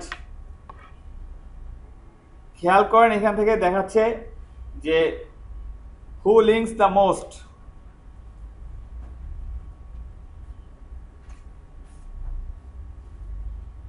আর হচ্ছে ইয়োর মোস্ট লিঙ্কড কন্টেন্ট, কারা আপনার সাইটটাকে সবচেয়ে বেশি লিঙ্ক করেছে এবং আপনার কোন পেজটাকে সবচেয়ে বেশি লিঙ্ক করা হয়েছে। এখানে অবশ্যই স্বাভাবিক হোম পেজটাকে সবাই বেশি লিঙ্ক করে, কারণ আপনারাও দেখছেন ক্লাসে যখন কাজ করেছিলাম আমরা হোম পেজটাকে লিঙ্ক করেছিলাম, ঠিক আছে? আর সরি, কোন কোন লিঙ্ক যে করা হয়, লিঙ্ক তো করা হয় অ্যাঙ্কর টেক্সট ইউজ করে, তাই না? সো কোন টাইপের অ্যাঙ্কর টেক্সট ইউজ করে অ্যাকচুয়াল লিঙ্কগুলো করা হয়েছে, দেখেন এই যে এই টাইপের অ্যাঙ্কর টেক্সটগুলো ইউজ করে লিঙ্কগুলো করা হয়েছে সাধারণত যেসব পেজে গেছে। সো আপনি চাইলে এখান থেকে আপনার অ্যাঙ্কর টেক্সটের ভ্যারিয়েশন আনতে পারেন, যে এইগুলো দিয়ে আমি লিঙ্ক অলরেডি করে ফেলছি, এখন আর কাজ করি অন্য অ্যাঙ্কর টেক্সট আনি, এভাবে করে লিঙ্কের ভ্যারিয়েশন আপনি চাইলে আনতে পারেন এবং আনাটাই বেটার, কারণ কখনো সেম অ্যাঙ্কর টেক্সট করাটা ঠিক না, এটা স্প্যামি, এক পর্যায়ে স্প্যামি এই জিনিসটা। ইন্টারনাল লিঙ্কিং, ইন্টারনাল লিঙ্কিং হচ্ছে যে আপনার সাইডের পেজগুলোর মধ্যে, এটা তো জানেনই কেমন লিঙ্ক করা আছে বা কেমন লিঙ্ক করেন বা করেছেন, এই ধরনের। এইখানে যা দেখাচ্ছে এই রেজাল্ট দেখে লাভ নেই, এই রেজাল্ট যা দেখাচ্ছে ভুল। এটা ঠিক মনে হচ্ছে আপনার? এই দেখেন কার সাথে লিঙ্ক দেখাচ্ছে, এটা দেখেন আমি বারবার বলেছিলাম আপনারা লেভেল ক্রিয়েট করেছেন, লেভেল ক্রিয়েট করেছেন, এই হচ্ছে সেই, দেখেন সব লেভেল দেখেন। ম্যানুয়াল অ্যাকশন, ম্যানুয়াল অ্যাকশনটা হচ্ছে ওই যে আমি বলেছিলাম যে গুগল যদি আপনাদের কোনো রকমের পেনাল্টি দিতে চায় বা কোনো রকমের আপনার প্রবলেম খুঁজে পায় আপনার সাইডে, দেন তখন সে আপনাকে ম্যানুয়াল অ্যাকশন যদি নেয় কোনো রকমের, সেটা সে এখানে আপনাকে শো করবে, জানাবে, না হলে জানাবে না। যেহেতু কোনো ম্যানুয়াল অ্যাকশন সে নেয়নি, সে এখানে কিছুই নাই। ইন্টারন্যাশনাল টার্গেটিং, এটা হচ্ছে একদম স্পেসিফিক করে আমরা একটাই বলি না, যে অনেক সময় আমরা কান্ট্রি টার্গেট করি, যে আমার ওয়েবসাইটটা আমি অনলি টার্গেট করছি বাংলাদেশিদের জন্য, এটা বাইরে কোনো কান্ট্রির লোকজন আমার টার্গেটের কান্ট্রি না, ভিজিট করতে পারবে না তা না, আমি চাই না। আমার গুগলকে আমি বললাম যে আমার প্রেফার্ড লোকেশন হচ্ছে তুমি আমাকে বাংলাদেশের জন্য বেশি সার্চ র্যাঙ্কিংয়ে আনবা, এটা হচ্ছে বলে দেয়া। যেমন আপনি চাইলে এখান থেকে আপনার টার্গেট কান্ট্রিটা সেট করতে পারবেন, এখানে যে আপনি কান্ট্রি কোনটা সেট করছেন, এটা কান্ট্রি সেট করে দিতে পারবেন, আপনার পছন্দের মতো একটা কান্ট্রি আপনি চুজ করতে পারবেন। এটা হয় কি, এটা হয় এটা যে তাহলে ওই দেশের জন্য গুগল আপনাকে প্রেফার করে, ওই কান্ট্রির জন্য প্রেফার করে।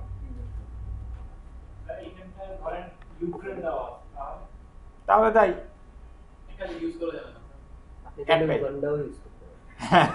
উগান্ডাও ইউজ করতে পারবেন। কি লোকেশন ইম্পর্টেন্ট আমি বলি, আপনারা যখন ভেরিফিকেশন করেন ওয়েবমাস্টার টুলে, তখন কি করেন, একটা কোড দিয়ে ভেরিফিকেশন করেন না প্রথমত। আচ্ছা, কোড দিয়ে ভেরিফিকেশন করা মানে গুগলকে অ্যাক্সেস দেয় আপনার পেজে, সে যেন নিয়মিত পেজটাকে তার অবজারভেশন রাখতে পারে, সে লক্ষ্য করতে পারে। সো দেন সে করে কি, এইখানে সে একটা অপশন দিয়ে রাখছে যে আপনি কোনো কান্ট্রি, আপনি তো আপনার ওয়েব পেজের মধ্যে বলে দেননি যে আমার সাইটটা এই কান্ট্রি টার্গেট করে তৈরি করছি, তা তো আর বলেননি, সাইটে কোথাও তো বলেননি। তো এইটাকে যদি আপনি চান যে না আমি আমার সাইটটা অল ওভার সবাই দেখুক, সমস্যা নেই, কিন্তু স্পেশালি আমি গুগলকে বলে দেই এই কান্ট্রির জন্য, ওই কান্ট্রির সার্চ রেজাল্টের জন্য আমার সাইটটা একটু প্রেফারেন্স দিয়ে তুমি বেশি, এর জন্য হচ্ছে এখান থেকে আপনার টার্গেট করে দেন। মোবাইল ইউজাবিলিটি, যদি কোনো মোবাইল ইস্যু নিয়ে প্রবলেম থাকে আপনার সাইডে, এখান থেকে সে সেটা দেখাবে। আর অ্যাকচুয়ালি কথা হচ্ছে মোবাইল ইউজাবিলিটি বা আদার্স যে স্ট্রাকচারগত প্রবলেমগুলো, এইগুলো সলভ করা খুবই ঝামেলার, কোডিং সাইডে না গেলে এই ঝামেলাগুলো সলভ হয় না, এবং এর জন্যই আপনাদের উচিত অলওয়েজ কাজ যখন শুরু করবেন একটা ভালো রেসপন্সিবল থিম নিয়ে কাজ শুরু করা। সবচেয়ে বেটার হচ্ছে এটা একটা ভালো থিমের পিছনে টাকা ইনভেস্ট করে একটা ভালো থিম নিয়ে কাজ শুরু করেন, তাহলে আর এই ধরনের প্রবলেমগুলো আসবে না। এই যে মোবাইল ফ্রেন্ডলিনেস নাই, আর এখন বর্তমানে গুগল যেসব সাইটের মোবাইল ফ্রেন্ডলিনেস নাই সেসব সাইটকে র্যাঙ্কের ধারে কাছে আনতেছে না। কারণ হচ্ছে ম্যাক্সিমাম লোক এখন ইউজ করে সাইট মোবাইল থেকে বেশি।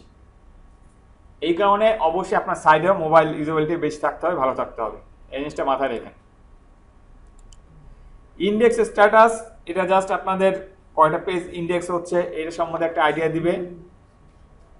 আপনার সাইডের ইন্ডেক্স এখন বললাম 67 ইন্ডেক্স, এতগুলো পেজ তো নাই, নাই তো কেন? ওই যে আপনি লেভেল তৈরি করছেন ওইভাবে ইন্ডেক্স হয়ে যায়।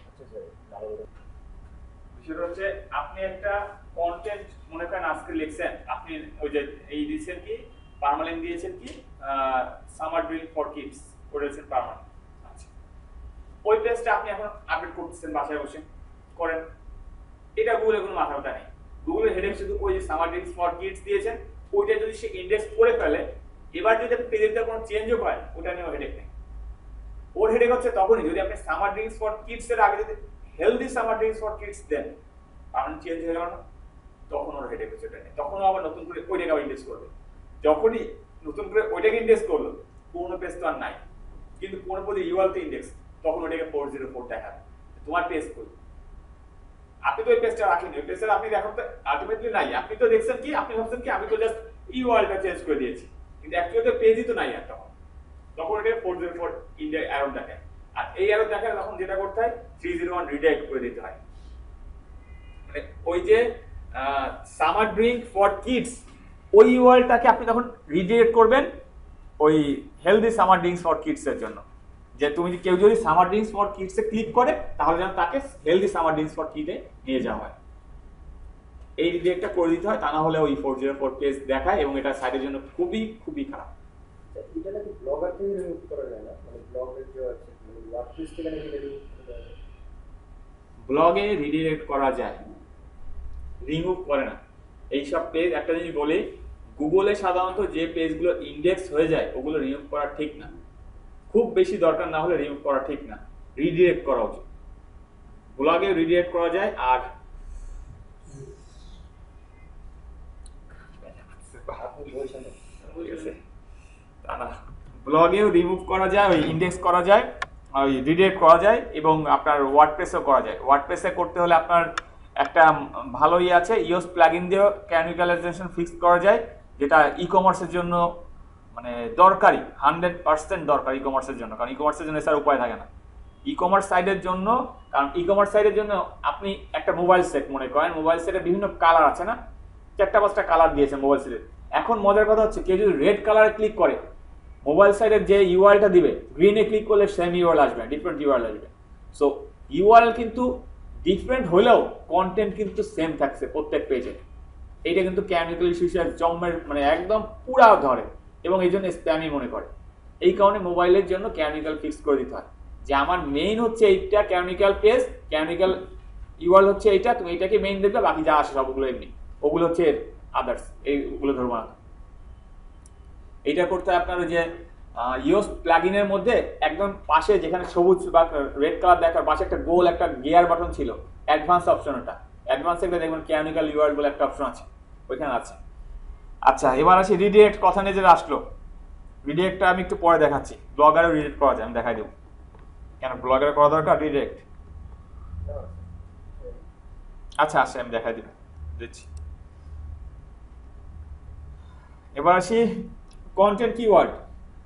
কন্টেন্ট কিওয়ার্ড বলতে গেলে কোন কোন কিওয়ার্ডটা তোমার সাইটে সবচেয়ে বেশি ইউজ মানে হচ্ছে বা তোমার সাইটের জন্য বেশি পপুলারিটি পাচ্ছে, কোন কোন কিওয়ার্ডগুলা। ফুড, দেখেন ফুডের জন্য আমার কিওয়ার্ডটা বেশি দেখাচ্ছে। ফুডের জন্য সে সাধারণত এই যে এই পেজগুলোকে সে ফুডের জন্য ই করছে। এইটা হচ্ছে অ্যাকচুয়ালি জাস্ট একটা আইডিয়া পাওয়া যে আমার সাইডে কোন কিওয়ার্ডগুলা, কোন কন্টেন্টের মধ্যে কোন কিওয়ার্ডগুলোকে সে মেইনলি পিক করছে, একটা আইডিয়া পাওয়া, জাস্ট এর বেশি কিছু না। এটা খুব বেশি হেল্পফুল আমার কাছে মনে হয় না কখনো, জাস্ট আমার কাছে হচ্ছে সার্চ করা এটা বেশি ইম্পর্টেন্ট। ব্লক রিসোর্স, তোমার পেজ সাইডে কোনো ব্লক রিসোর্স আছে কিনা, ব্লক করা তুমি জানো না নিজে, এরকম কোনো ব্লক রিসোর্স আছে কিনা, যদি থাকে তাহলে সেটা তুমি এখানে দেখতে পাবা। রিমুভ ইউআরএল, এইটা হচ্ছে সেই অপশন যেটা বললাম যে ইউআরএল রিমুভ করা, যে আমরা আর একটা সাইডে ওই যে অবাঞ্ছিত একটা ইউআরএল চলে আসছে, কিরকম আপনি করেন রেজিস্টার যে মনে একটা লেভেল দিয়ে একটা ইউআরএল তৈরি হয়ে গেছে, ওটা তো আপনি করেননি, অটোমেটিক হয়ে গেছে, গুগল ইন্ডেক্স করে নিয়েছে। ওইটাকে আপনি চাইলে এখান থেকে রিমুভ করে দিতে পারবেন, টেম্পোরারি টাইমের জন্য হাইড করে দেওয়া, রিমুভ করে দেওয়া। অ্যাকচুয়ালি এটা ঠিক না করা, খুব প্রয়োজন না পড়লে এটা করা ঠিক না। এটা বেস্ট ওয়ে হচ্ছে আপনি তার থেকে এটাকে রিডিরেক্ট করে দেন, 301 রিডিরেক্ট করে দেন, এটা হচ্ছে বেস্ট ওয়ে। এটা কিভাবে করতে হয় একটু আসছি, ক্রলের পার্টে আমরা দেখবো এটা। 301 রিডাইরেক্টর কি ভালো? হ্যাঁ, 301 রিডিরেক্ট করা ভালো, বিশেষ করে আপনার 404 এর জন্য 301 রিডিরেকশন অনেক ভালো। আপনার সাইডের জন্য তাহলে এই বিষয়টাকে একটু বলি। মনে করেন গুগল আপনার সাইডের 10টা পেজ ইন্ডেক্স করছে, এখন 10টা পেজের মধ্যে আপনি করলেন কি 5টা পেজ কোনো কারণে আপনার ভালো লাগেনি, ডিলিট করে দিলেন, পোস্ট পাবলিশ করছেন, পর ডিলিট করে দিয়েছেন, যে না আমার এই কন্টেন্টটা মনে হচ্ছে ভালো হয়নি, ডিলিট করে দিন।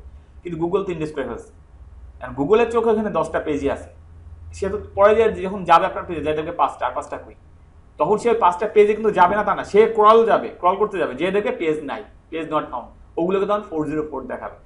কিন্তু আপনি যদি ওই পেজগুলোকে তখন আপনি রিডিরেক্ট করে দিতেন, যে না আমার এই পেজটা আগে ছিল, ওই পেজটা এখন যেহেতু আমি ডিলিট করে দিয়েছি, ইউআরএলটাতে দিয়ে দিলাম কি এই ইউআরএলে কেউ আসলে তাকে আমি হোম পেজে নিয়ে যাবো আমার সাইডে। এটা হচ্ছে রিডিরেক্ট করার একটা সুবিধা। তাহলে গুগল তখন করবে কি ওই পেজে যাবে, ঠিক আছে, যে দেখলো যে এই পেজে আসছি আমাকে বলছে ওইখানে যাও, রিডিরেক্ট করে, ওই রিডিরেক্ট করে নিয়ে যায়। আপনার রিডিরেক্ট সবচেয়ে বেশি দেখা যায় আপনার ওই যে বর্তমানে ফেসবুকে নিউজ পোর্টাল সাইটগুলোতে রিডিরেক্টের খেলা দেখা যায়, চাপ দিলে হয় একটা, কয়টা যে ঘুরায়, কয়টা পেজে যে নেয়, এটা ওদের ভিজিটর দরকার। হ্যাঁ অ্যাডসেন্সের জন্য। জাস্ট এই। আচ্ছা, ক্রল এরর। ক্রল এরর এটা হচ্ছে এই যে যেটা আমি কেবল বললাম যে 404 এরর আমরা যেটা বলি যে আপনার page not found. And then আমি বললাম এই সব পেজকে আমি ক্রিয়েট করছি, টুইট, হোম, এটা না আমি ক্রিয়েট করছি, এটা না আমি ক্রিয়েট করছি। আর এই টাইপের যে ক্রল এরর গুলো দেখায়, এইগুলো অ্যাকচুয়ালি হয় কি আপনি এটা দেখেন, মনে করেন আমি একটা পেজ ক্রিয়েট করছিলাম এরকম, পরে ডিলিট করে দিচ্ছি আমার, কিন্তু গুগল তো ইন্ডেক্স করে ফেলছে পেজটা, ওইটা হচ্ছে ক্রল এরর হিসেবে দেখাচ্ছে। তো এখন আমার তাহলে কি করা উচিত? এখন আমার করা উচিত কি এই পেজটাকে রিডিরেক্ট করা আর একটা পেজের সাথে। মনে করেন আমি জাস্ট মনে করি এখান থেকে আমি একটা কিভাবে করতে হয় আমি একটু যদি দেখি যে ব্লগার অ্যাকচুয়ালি কিভাবে রিডিরেক্টটা করতে হয়। আমাদের সাথে আছে ব্লগারের, আমরা একটু দেখাই দিই।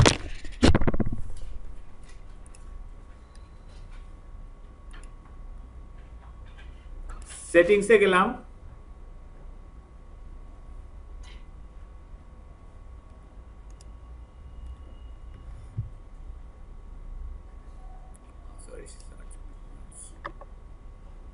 সেটিংসে যাওয়ার পরে আপনি এই যে সার্চ প্রেফারেন্সে আসবেন। সার্চ প্রেফারেন্সে আসার পরে এই দেখেন কাস্টম রিডিরেক্ট বলে একটা অপশন আছে, এডিটে যান। অনেকগুলো পেজ দেখেন আমি রিডিরেক্ট করছি, তাই না? এখন আমি মনে করেন আরেকটা পেজকে রিডিরেক্ট করব, আমি এখানে যাই, মনে করেন আমি এই পেজটাকে রিডিরেক্ট করব, এই পেজটায় ক্লিক করি, এই যে ইউআরএলটা আসছে না, ইউআরএলটাকে কপি করবেন পুরা। আমি একটা এইটা করে আগে আনি, দেখেন এখন এই ইউআরএলে ক্লিক করলে কি দেখাচ্ছে। এখন মনে করেন আপনার কোনো একটা কাস্টমার তারা ইউআরএল আসলে এই দেখলো, সে কি আর আপনার পেজে আসবে কখনো? কখনোই না। আপনি এই ইউআরএলটাকে কপি করেন, হয়ে গেল, এই ইউআরএলটা কপি করেন। এইটুকু কেন করলাম? কারণ বাকিটুকু আমার দেয় আছে, দেখেন এইখানে এই যে এইচটিটিপি আমার দেয় আছে।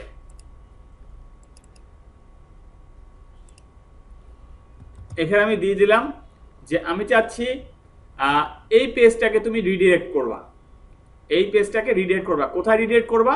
হোম পেজে। কেউ আমার এই পেজে আসতে তুমি তাকে হোম পেজে রিডিরেক্ট করে নেবে। তাহলে জাস্ট এখানে যে একটা স্ল্যাশ, আর কিছু না, কারণ হোম পেজে এখন দেয় আছে। কি রিডিরেক্ট হবে? পার্মানেন্ট। Save, save changes. কি বলছে? ওহো, ইদিনে আমরা এর আগে একটা ই হবে।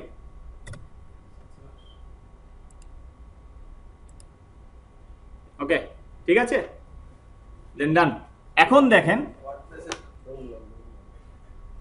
এখন কথা হচ্ছে এই যে রিডিরেক্টটা করলাম, এই রিডিরেক্টটা আমার যদি এখন কই যায় দেখেন, ঠিক আছে। এখন তার মানে গুগল আসুক আর যে আসুক, আমার ওইখানে পেজে গেলে রিডিরেক্ট করে তাকে এখানে নিয়ে আসবে, এবং এটা হচ্ছে বেস্ট ওয়ে। যাতে আপনার সাইডের উপর কোনো ক্ষতি না হয়, কোনো সাইডের উপর কোনো মানে সোজা কথা পেজ নাই আপনার সাইডে, এরকম কোনো টাইপের কথা না আসে। ওয়ার্ডপ্রেসে করার জন্য প্রিটি লিঙ্কস বলে একটা আছে, pretty link plugin, pretty link, এই প্লাগইনটা ইউজ করে করতে হয়। ইউটিউবে ভিডিও টিউটোরিয়াল আছে, দেখে নিন। হ্যাঁ, প্রিটি লিঙ্ক প্লাগইনটা তো বলে দিলাম, নেন।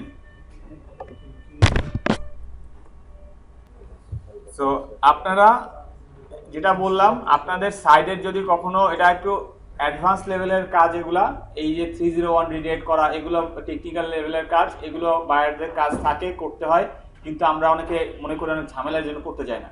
এগুলো খুব ইজিতে করা যায়, দেখালাম তো কেবল, খুব ইজিতে করা যায়। প্রিটি লিঙ্ক যেটা বললাম, শুধুমাত্র আপনার ডেস্টিনেশন ইউআরএল দিতে হয় আর আপনার ওই সোর্স ইউআরএল দিতে হয়, জাস্ট শেষ, আর কিছু না। ক্রল স্ট্যাটস এটা আপনার খুব বেশি ইম্পর্টেন্ট না, আপনার ইম্পর্টেন্ট যেটা সেটা হচ্ছে পেজ অ্যাজ গুগল, এই পার্টটা ইম্পর্টেন্ট, আমরা এটা দেখব। পেজ অ্যাজ গুগল এই জিনিসটা খুবই ইম্পর্টেন্ট এবং এটা অনেক কাজে আসে, অনেক হেল্পফুল একটা জিনিস। পেজ অ্যাজ গুগলের কাজটা একটু বলি। অনেকে আমরা এটা ধারণা আছে অনেকেরই, আমি এখন পর্যন্ত দেখছি এই ধারণাটা নিয়ে আসেন যে আমি একটা ওয়েবসাইটে একটা সাইট ক্রিয়েট করলাম, একটা পেজ, আজকে পেজটা তৈরি করছি, তৈরি করে আমি এটাকে ফেচ করি গুগলকে। কেন করব? তাহলে গুগল আমার পেজটা দ্রুত ইন্ডেক্স করবে। হ্যাঁ, কথা ঠিক, কথা যে বেঠিক তা না, কিন্তু এটা ঠিক না, এটা গুগল রেকমেন্ড না। গুগল এটা বলে না যে আপনি একটা সাইট বানায় আপনি গুগলের ফোর্স করেন বা ডাকেন যে তুমি আসো আমার পেজটা ইন্ডেক্স করো, এটা সে বলে না, এটা সে চায় না। তাহলে এটা কখন ইউজ করা হয় ফেস? তাহলে অ্যাকচুয়ালি কখন ইউজ করা উচিত? পেজ উচিত আপনার তখন ইউজ করা, মনে করেন আপনার সাইডের একটা পেজ আছে এরকম, যে পেজটাতে আপনি মনে করেন আইফোন সম্পর্কে একটা কথা বলছেন, আইফোন নিয়ে একটা ফিচার সম্পর্কে, যে কোনো আইফোনের একটা ভার্সন নিয়ে কথা বলছেন।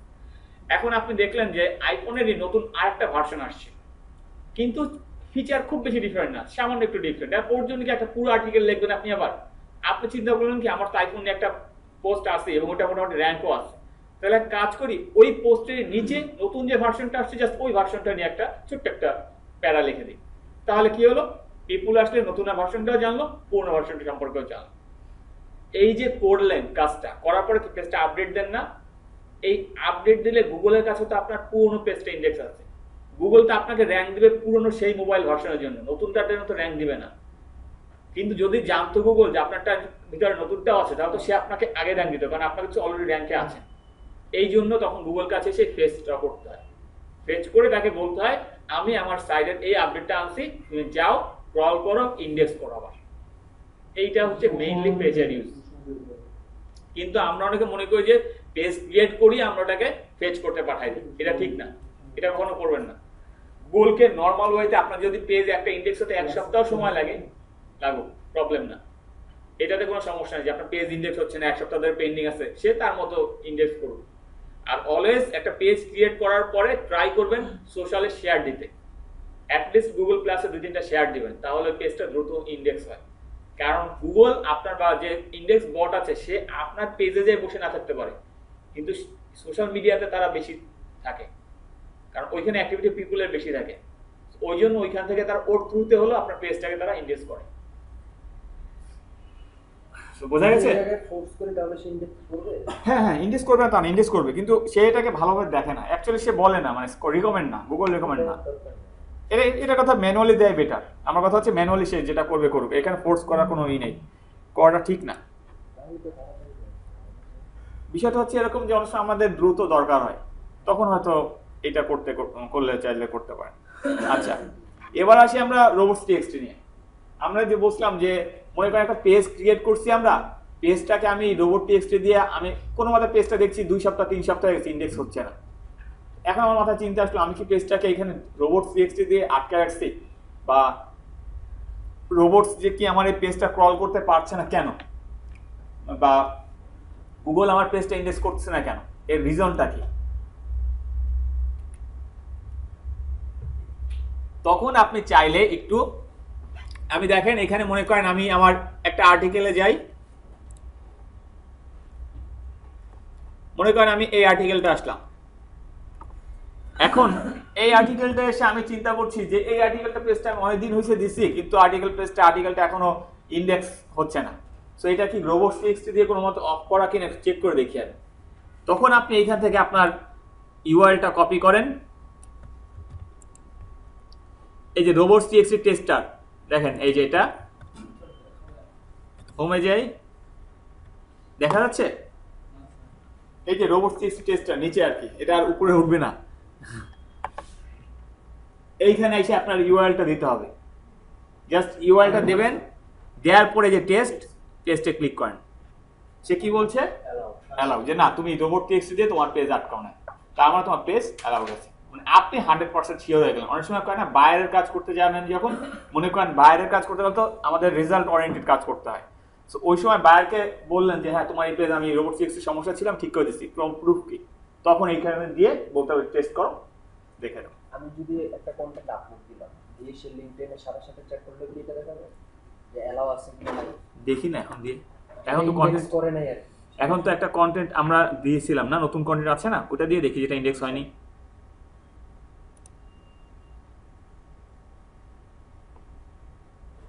যেমন এই কন্টেন্টটা, এটা তো এখন ই হয়নি।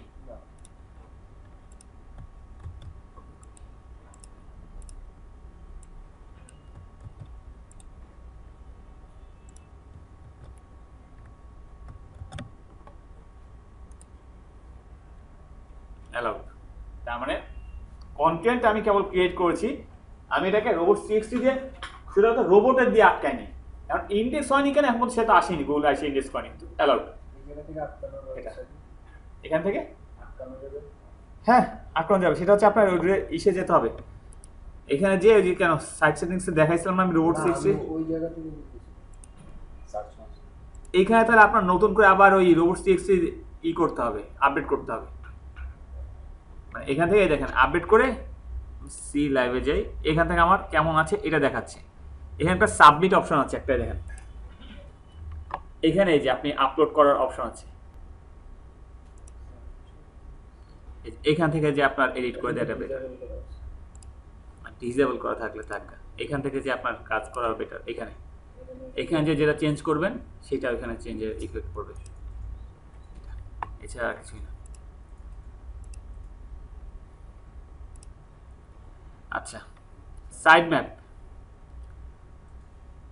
সাইড ম্যাপটা হচ্ছে আমাদের সাইটে যেটা বলছিলাম যে কয়টা পেজ আছে, এটা গুগলকে খুব ইজিতে আমরা তো বোঝানোর জন্য যে আমার সাইটের এই কয়টা পেজ আছে, এইভাবে এইভাবে লিঙ্ক করা আছে পেজগুলো, তুমি সহজে পেজগুলোকে ইন্ডেক্স করো বা ভিজিট করো, ক্রল করো সহজে। এই জন্য সাইড ম্যাপটা মূলত আমরা ইউজ করি। সাইড ম্যাপের ক্ষেত্রে দেখেন এখানে সাইড ম্যাপ অ্যাড করার জন্য এখানে add or test sitemap বলে একটা অপশন আছে। এখানে আমি যদি টেস্টে ক্লিক করি, এমটি, কোনো সাইড ম্যাপ নাই, এখানে আমি একটা সাইড ম্যাপ দিয়ে দেন সাবমিট দিব। এখন কথা হচ্ছে সাইড ম্যাপের দিবেন যে সাইড ম্যাপ পাবেন কই, সাইড ম্যাপের জন্য শুধু একটা কোড আমি আপনার দিয়ে দিয়েছিলাম না গ্রুপে, সাইড ম্যাপে একটা ফাইল দিয়েছিলাম, তার মধ্যে কিন্তু কোড দেওয়া আছে যে 500 জন্য কতটা, তারপরে 1000 জন্য কয়টা, আর 1000-এর জন্য কয়টা, আর 1500 জন্য কয়টা, 3টা কোড দেওয়া ছিল। সো কখনোই ওই বেশিটা কোডটা দিবেন না, 500 যে কোডটা দেওয়া আছে ওই কোডটাই দিবেন, জাস্ট ওই কোডটাকে এখানে পেস্ট করবেন, সাবমিট দিবেন, কাজটা।